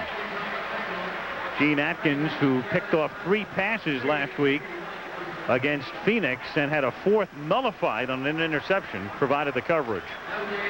There's a completion for absolutely nothing. There's Hemmer, a devoted Saints Falcons fan, rather, who his song "Too Legit to Quit" has been adopted by the Falcons, and certainly they are portraying that type of mental attitude here this afternoon. They aren't quitting. What a big play on both sides of the football. And Chris Miller realizes how big it is. Calls timeout, wants to think about it. We have 6:18 left in regulation. Atlanta 20, New Orleans 20. 6:18 left in regulation. The game tied 20-20. The Falcons have the ball at the Saints 29-yard line, 3rd and 9. As we look ahead, each team has 2 timeouts remaining. Norm Johnson, as we pointed out, the field goal kicker, has not missed from 45 yards in. The question, does Jerry Glanville, who says we live on the edge, does he try to pick up the first down, put more points on the board? Because if he puts 3 up there, he still leaves a lot of time for New Orleans. Well, he comes up in the red gun, the 4-receiver set. Miller gets sacked, fumbles the ball. It's a scramble at the 37-yard line. Ken might have got it back. No signal yet. Well, Ricky Jackson started all of this, no matter how it ends up. Ricky Jackson again takes matters into his own hands, and you see the signal, 4th down. They're indicating that it's Atlanta's ball. At the 37 and probably out of field goal range. I tell you, Ricky Jackson may not go to the Pro Bowl, but he could run for governor down here. Oh, well, he really could. And you know what? Some players in big games disappear. Some players in big games just take it into their own hands. And Ricky Jackson is one of those players. Watch him come from the corner. He's going to get around Hinton. Hinton was slow coming off the ball. And it was fortunate that Atlanta covered the ball. But this is going to be a major kick here for the Falcons. What is this, 54 yards? 54 yards if Johnson goes through with it. It would match his career long. Scott Fulhaig to hold. Well, if you're going to try a long field goal, this is the place. Not even close. Deflected. Somebody better cover it. Still loose. Boy, covered at the 19-yard line. The Saints could have, without any chance at all, picked that ball up and taken off with it.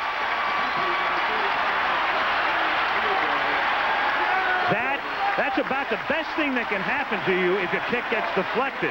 I mean, that's a lot better than a true miss, because a true miss comes back to the original line of scrimmage. It was deflected by Les Miller, number 69. Miller goes 6'7", and he is the key man for their special teams when they try to block the kick. Rowe and company are going to go over exactly where this ball should be spotted. Well, the key for the Falcons was that it crossed the line of scrimmage. Once it went beyond the line of scrimmage, it's very much like a punt. We have a missed field goal. Back to the line of scrimmage. First down. Well, it doesn't matter then that it was deflected. A missed field goal is the same as a completely missed conversion instead of a tipped attempt here. Absolutely right. In that sense, it does come back to the line of scrimmage. If it remains behind the line of scrimmage, one of the Falcons could have picked it up and run with it. But the key is in a tie ball game, and as you look at 69, Les Miller block it. And again, he's 6'7". It's no points. It's no points for the Falcons, and not a lot of time left. And it's a ball control offense now of the Saints that takes over. A lot of time remaining, 5:44, and you just don't want to get too conservative. And in the past, that's been one of the criticisms of New Orleans and Jim Moore, that they get a lead, they set on it, and they get hurt that way. This is a confusing play. The officials are talking about exactly what the rule is here on a deflected field goal attempt.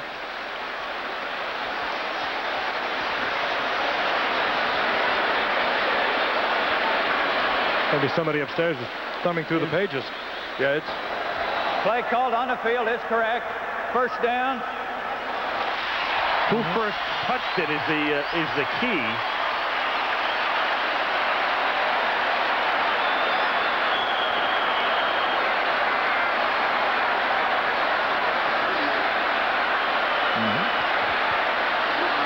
the key to all this, though, was the sack by Ricky Jackson. And so McAfee's fumble does not hurt. And the genetic situation that made Les Miller 6'7". First down from the 37-yard line. Hebert's pass is incomplete, but there is a flag. Early was looking for the flag, and the flag came late, but it came.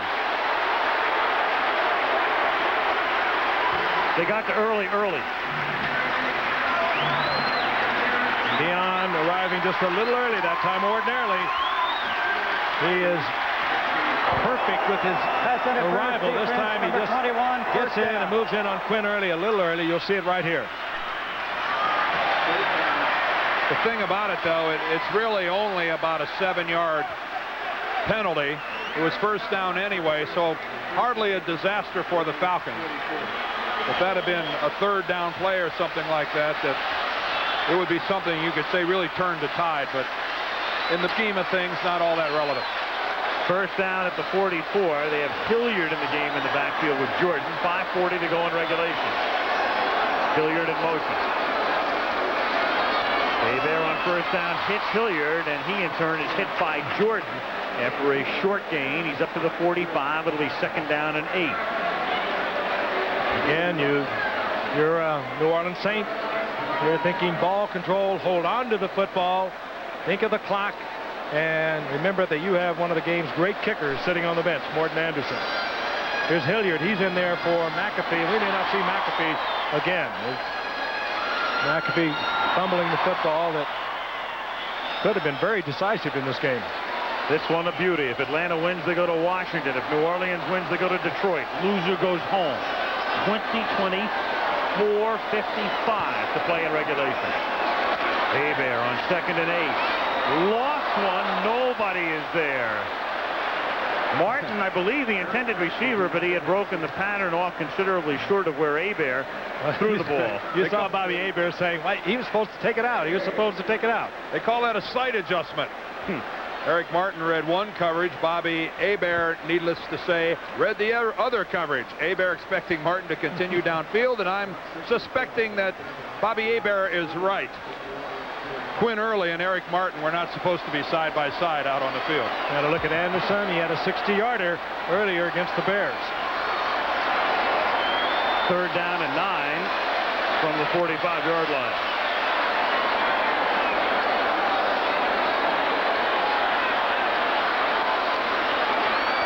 Four-man rush over the middle. Martin has it dislodged. It is incomplete. Hit as the ball got there by Tracy Eaton. Timed it perfectly. I mean, absolutely perfectly. If he doesn't make that hit, the New Orleans Saints are in field goal range.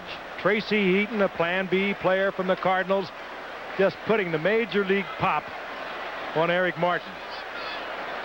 I don't know. I haven't followed Eaton's career and seen every game, but I doubt he's made any bigger than that. Tommy Barnhart to punt. The dangerous Deion Sanders back at the 16-yard line. Whoa. Good deep kick. A little too deep. Not by much. Take it to the 20.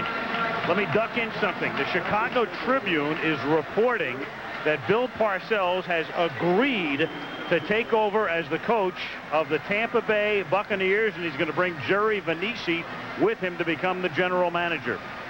That is what the Chicago Tribune is reporting. Unconfirmed. Well, there's certainly been no doubt that Hugh Culverhouse and his family have been lusting after Bill Parcells for quite some time. Richard Williamson just got fired yesterday, and so the timing was certainly there, and I guess it was a question of money and a question of control and a question of whether or not Bill Parcells wanted to remain at NBC. But again, it's not official yet. It's being reported by the Chicago Tribune. First, it is official. You can bet there are big zeros involved. First down to the 20-yard line for the Atlanta Falcons. Pegram gets 5 up to the 25, and as the clock winds down, again, each team has 2 timeouts left. And I guess if you analyze, you have to say that Bill Parcells, the one thing he has wanted was control. The one thing he lacked, even though he was fond of the organization in New York, was the control. With George Young, a fine football man, many people think as good as there is in the game, he nevertheless had the personnel control. And Bill Parcells, if he moves on, is going to be the major man.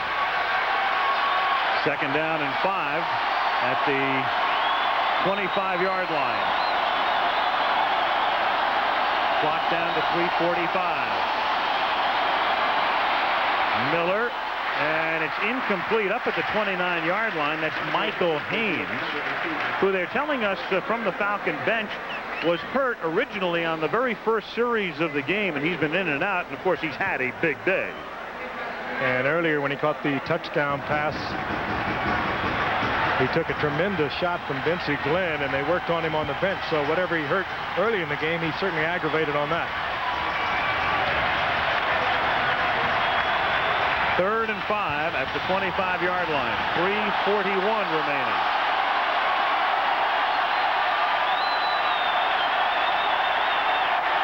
Out of the red gun, 3 receivers from the left side as Miller looks that way. Miller throws. First down. Andre Rison run out by Gene Atkins up at the 37 with 3:35 to go. A pattern run an awful lot by the Falcons today, where 3 receivers to one side, 2 of them head downfield, and then the possession pattern run by the inside slot receiver. That's Rison right there. The area cleared out by his 2 men going downfield. Atkins has to cover a lot of distance to get over there. A very safe throw, and it's a pass that 9 out of 10 times is going to be open.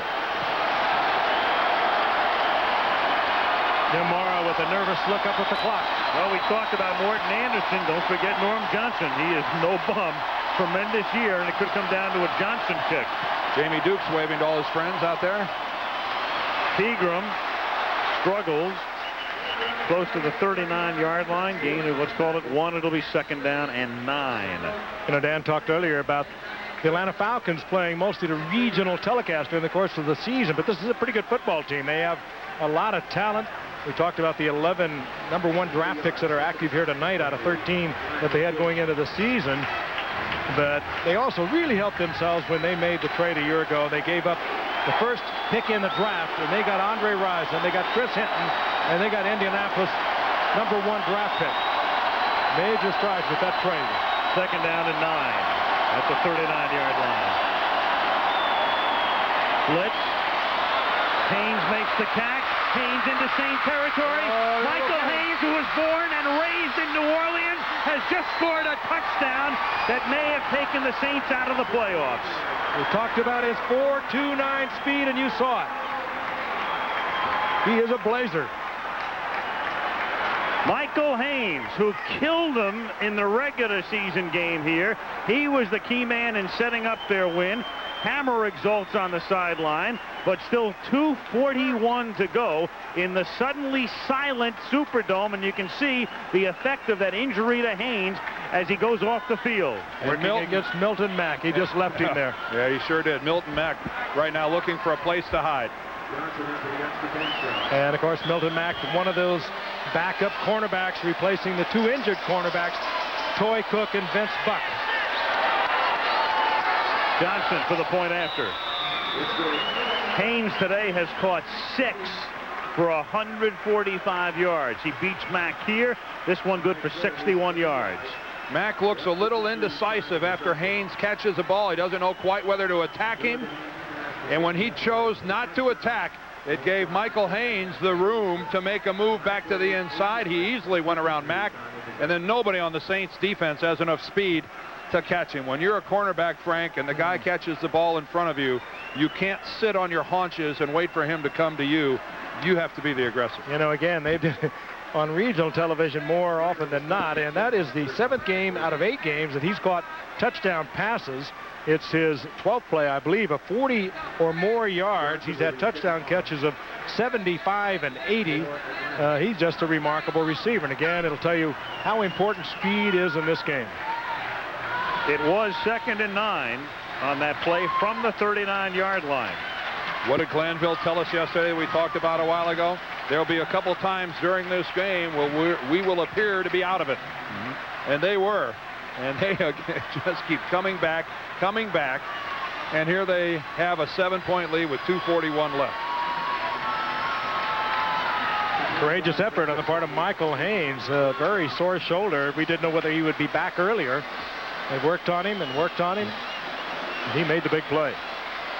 And he made maybe the biggest play of their season because he's the guy who caught the Hail Mary against San Francisco. That was certainly the biggest play of the 49er season, as it turned out.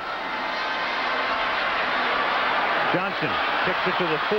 McAfee brings it back to the 17. And the situation now with 2:32 left is 2 timeouts remaining for New Orleans, plus 1 at the 2-minute warning, as McAfee is slow in getting up. And pushing, shoving, talking, all starting to take place down on the field. But what's needed by the 11 guys in the black jerseys now is concentration and execution. Lots of time. Crunch time. They have the 2-minute warning to work with. They have the 2 timeouts.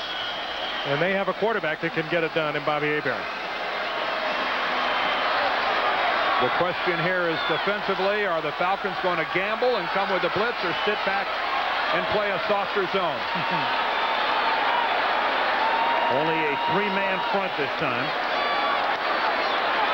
Carroll comes to the left side. Atlanta rushes 3. And Hebert throws to Quinn early. He makes the catch. He's up to the 24-yard line. It'll be 2nd down and 3.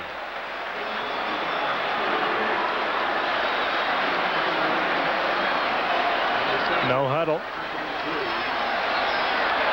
2:13, 2:12, and counting down. It's 2nd and 3. Oh, yeah. Flag down over the middle. This will come back. Turner, he gets to the 40. That won't count, guys. That was motion against the Saints. Against Eric Martin. Yeah. You saw him bend his knees and act like he was going to take off early. This is going to go against the Saints. It'll make it 2nd and 8 back at the 19.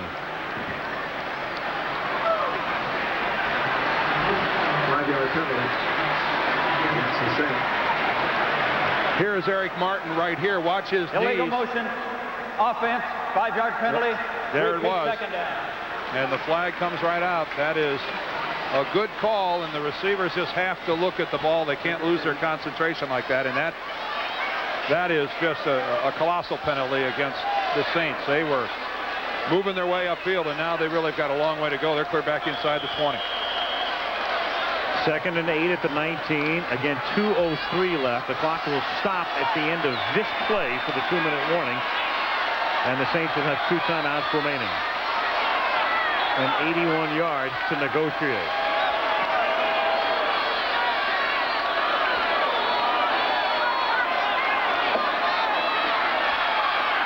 Hebert going deep and incomplete. Intended for Wesley Carroll, and he was covered by Deion Sanders, and it will be 3rd down and 8 as we have come to the 2-minute warning. Officially at 1:57. And the Falcons that far away from advancing to the next round of the playoffs. Again, good coverage by Sanders. No place for Aaron there to put it. In New Orleans, which has been mostly noisy, is now very quiet. Atlanta on top 27-20. The Saints have 2 timeouts remaining. They have the ball at their own 19-yard line. And now down and distance become important too. They have to convert. It's 3rd down and 8. They clearly would go for it on 4th down.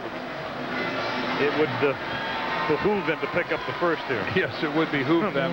And they don't have to do it with a 35-yard pass either. And Atlanta is out there with their prevents, the 6 defensive backs.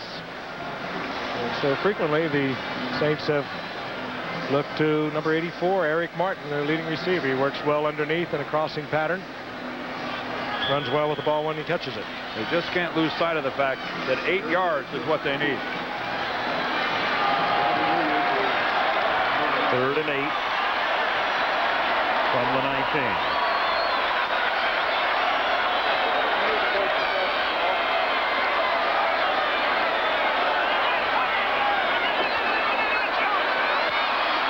Hebert pumps, throws. Martin makes the catch, and his forward progress nets him the first down. Up at the 28-yard line, a first down for the Saints. And that's the problem when you come with a three-man rush. Bobby Hebert had time to come off his primary guy, step up and throw it. And he did it well. Hebert over the middle. The catch is made by Martin. He gets popped again up at the 38-yard line. The Saints conserving their timeouts, and the clock is stopped here. Eaton shaken up. That's like two heavyweights. Well, that was Eaton. Remember, that was Eaton that came in and put the hit before. Well, take a look at those eyes. They're dilated. And New Orleans has used a timeout here. That's the old what goes around comes around. We just had Eaton on the last possession coming up and delivering a big shot that dislodged the football. This time Martin holds on, and it is the hittee that ends up. Martin wins this one. Yes, he does. In more ways than one. He held on to the football and got the completion in the first down. You know, it's a funny thing there. The Saints were a little hasty in using that timeout. Had they waited another couple of seconds, this would have been an injury timeout. They would have stopped the clock because Eaton was hurt and needed assistance, and they wasted a timeout there. You're right, Al, and of course, well, it could have been why they drug Tracy Eaton off the carpet too, got him on his feet. Maybe they might have squeezed some more seconds out of the clock before they would have had to call it. And you really can't blame Bobby Hebert because he's 20 yards back downfield, and there's no way that he can see that Eaton is in that kind of shape. So really, it was just a bad set of circumstances for the Saints. One timeout left. They're at the 39. They have to go 61 yards. 1:28 left. Atlanta can give up an awful lot. They won't give up anything big. Three-man rush. Hebert will run out of bounds near the first down marker. He's a little short of it. He's out at about the 48. 2nd and 1. But there's still time here for New Orleans. The key for them now is just to think that we've got to get it all at once. They have time to do it 10 yards at a time. Although it sure would be nice, I'm sure, in Bobby Hebert's mind right now, thinking I'd sure love to have more than just one timeout. You know what happens when you get into this kind of a defense? You start to take away the sidelines, and it leaves a huge opening over the middle, and you can get big, major yardage over the middle. Another plus for New Orleans is they get to do a drill like this at home. Hebert is able to audible. This would be impossible if they're playing a road game. 2nd and 1. This is a two-man rush. 9 guys drop back, and the pass is incomplete. Intended for Floyd Turner. 3rd and 1. And I think Hebert was premature in throwing that ball. Not only was it a two-man rush, neither one of them left the line of scrimmage. I think they almost are going to have to take it down the middle and get them into some kind of range where they can think end zone. And they can get that with this kind of a prevent defense. You notice how they take away the sidelines. They do that to keep not only the receiver from catching the ball, but from going out of bounds and stopping the clock. 3rd and 1. Falcons up by 7. 1:16 remaining.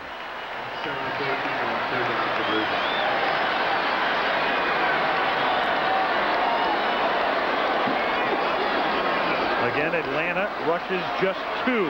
And Hebert throws. The catch is made by Martin, and he's out of bounds with a first down at the 36-yard line.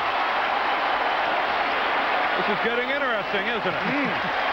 What a perfectly thrown ball by Bobby Hebert, and complemented by just a perfect 100 catch by Eric Martin. I mean, look at the quality of the throw, look at the quality of the catch, and then the quality of the brain work that gets Martin over to the sidelines with an assist from Scott Case throwing him out of bounds. That's a hard pass to throw. He's coming directly across the field, and it was perfect. That's why both these teams are in the playoffs. 1st and 10 at the 35-yard line. 1:10 remaining. Must have moved this game to the airport. Hebert throws, and it's picked off at the 30-yard line by Tim McKyer. And McKyer's going to gamble by flipping it to Sanders. They should just fall down. That's not very smart. No, but they live on the edge, and they keep living on the edge, and they're going to go to the playoffs on the edge. Are they for real? This is Joe Fish back for a touchdown. Well, on 2 of the on two of the stupidest plays I have seen on a long time. I don't mean to be critical, but all you got to do is fall on the ball and the game is over. They take two chances like that and end up scoring a touchdown. Amazing. Glanville loves that. There will be no criticism of what they did by Glanville. But that's not smart, guys. That's not smart. But the Falcons win the ball game. Maybe that's why they're here, too. You know what? Maybe it is. That last lateral looked to me as if it might have been a forward lateral. Take a look at it again. It was certainly close to it. McKyer picks it off. Remember, he did this 2 weeks ago in Seattle. He lateraled to Deion Sanders. Sanders took it in for a touchdown. Now, that definitely is a lateral. Here's Sanders. Again, great speed. But all you got to do is fall down. The game's over. Oh, I know, but they don't think that way. And it comes right down from the top. Jerry Glanville. Now let's take a look and see if this could have been a forward lateral. It's real close. Watch his feet. Where are his feet going to be? That's not bad running, though, is it? He's just outside the 40. That appears to be a forward lateral. That's a forward lateral. They could bring it back. It is a reviewable play. It really doesn't matter, though. The only thing that would matter would be the final score. No. They can run the clock out, even if they bring it back. What a wild play to determine this football game. I don't think there's any doubt that this was a forward lateral. Deion was at the 40 or behind it when he had the ball leave his hand. Well, it ends with a footnote. The key thing here is that the Atlanta Falcons are going to win the game. They are going to Washington. The Saints still have not won a postseason game. This guy is thought by many to be crazy. Not her, but Jerry Glanville, the man we just dissolved away from and now back to. But here's a guy, and coaches come in all shapes and sizes and forms. There were the Knowles and the Schulers and the Landrys and the Parcells and the Walters and the rest. For the review, we've got an illegal forward pass, which is a 5-yard penalty on the receiving team. But the fact of the matter is Glanville has now taken his teams to the playoffs in 4 of the last 5 seasons. He's a winner. You know how they played Washington early in the year, and they got beat 56-17. Well, and one thing here, the guy we got to give credit to, because we kind of got caught up in everything that happened. When the big play had to be made, there was Tim McKyer. Tim McKyer, as he's been doing all year, has come up with big play after big play. He talks a big game, and most of the time he plays a big game. And that time Bobby Hebert really threw the ball right to McKyer, but he didn't drop it. Again, to quote Glanville, and we said it at the very beginning, and our theme has been they play on the edge. Jerry said yesterday, we make people nervous, including themselves. Well, I think including their front office and their fans on a play like the last one. It's almost a certainty, I think, that we will be in Atlanta next year. It's hard for me to imagine them not being a part of the old Monday night effort next year. Saints can stop the clock once more, and they have just done it. And now just one more play, and barring a Pisarcik, Herman Edwards scenario, this one is over, and the Falcons go to Washington. Of course, Dan Al was already checking out the hotel registry there in Atlanta. I got his book. You got his book, Tar. You know, this is our final pro game of the season, and as Jerry Glanville congratulates all his Falcon players, I just want to say, no offense to our friends at NBC, CBS, and ESPN, we finish up another professional season working with the best technical crew in professional football, the best camera, tape, tech people downstairs. Guys, thank you very much. You're the best. Guys and girls. And what a fun year it's been. It's been a great year. Yeah. We've had some super games, some incredible finishes. We've had some blowouts that all go with this game, but what a wild one to wind up our 1990 season. Only one season. So, and on a kneel down, this one is over. So the Saints' season is over. New Orleans wins the West, but they go home, or they stay home as it is, after another postseason defeat. And Jerry Glanville continues on with the wild card Atlanta Falcons. What a disappointment for New Orleans. They started back in July, and now it's all over. Falcons win it 27-20. Let's go to Tim Brandt. Tim? All right, I'm with Coach Glanville right now. Jerry, you said you live on the edge, you play on the edge. Boy, you guys did that. Well, it was great. Michael Haynes had the fastest touchdown I've ever seen. He just did a great job. He deserves all the credit. Go interview Mike Haynes. He was fantastic. All right, congratulations. Good luck in Washington. Great Saints team. I got to love their fans. They got the best fans I've ever seen in a closed stadium. Next year, we hope to have that same advantage. All right, Jerry. Back upstairs to you guys. I'm going to try to grab Mike Haynes. All right, there he is, Michael Haynes, and what a day for him. Not only one of the big heroes for the Falcons, but to do it in his hometown as Mike Ken advances to the playoffs. And what a great game by Mike Ken, who really just made Pat Swilling disappear. Jerry Glanville was referring to the fact the Falcons will be playing in a dome stadium next year.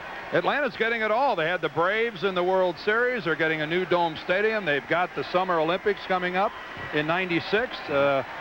The city in the middle of Georgia is on quite a roll, and they've got themselves a pretty doggone good football team. Hey, man. Well, we talked about Mike Haynes. He played in the band when he was in high school here, and he played the Beat the Band today. Here he is with Tim. Well, there he was with Tim. He's on his way to the locker room. As the Atlanta Falcons, who came in as a 6-point underdog, come into New Orleans and knock the Saints out of the playoffs, 27-20. A 61-yard pass from Miller to Haynes. This was the final play as Hebert tried to take it to the sidelines against the prevent defense, and already McKyer is looking for Sanders, and he finally picks him out. And then it's the old rugby game. And the forward lateral. They're good television. You got to say that. Yep. Too legit to quit. A look into the very happy Atlanta Falcon locker room, and they're very happy because of this play with a little bit more than 2 minutes remaining. 61-yard touchdown pass to Michael Haynes sends the Falcons to Washington next week.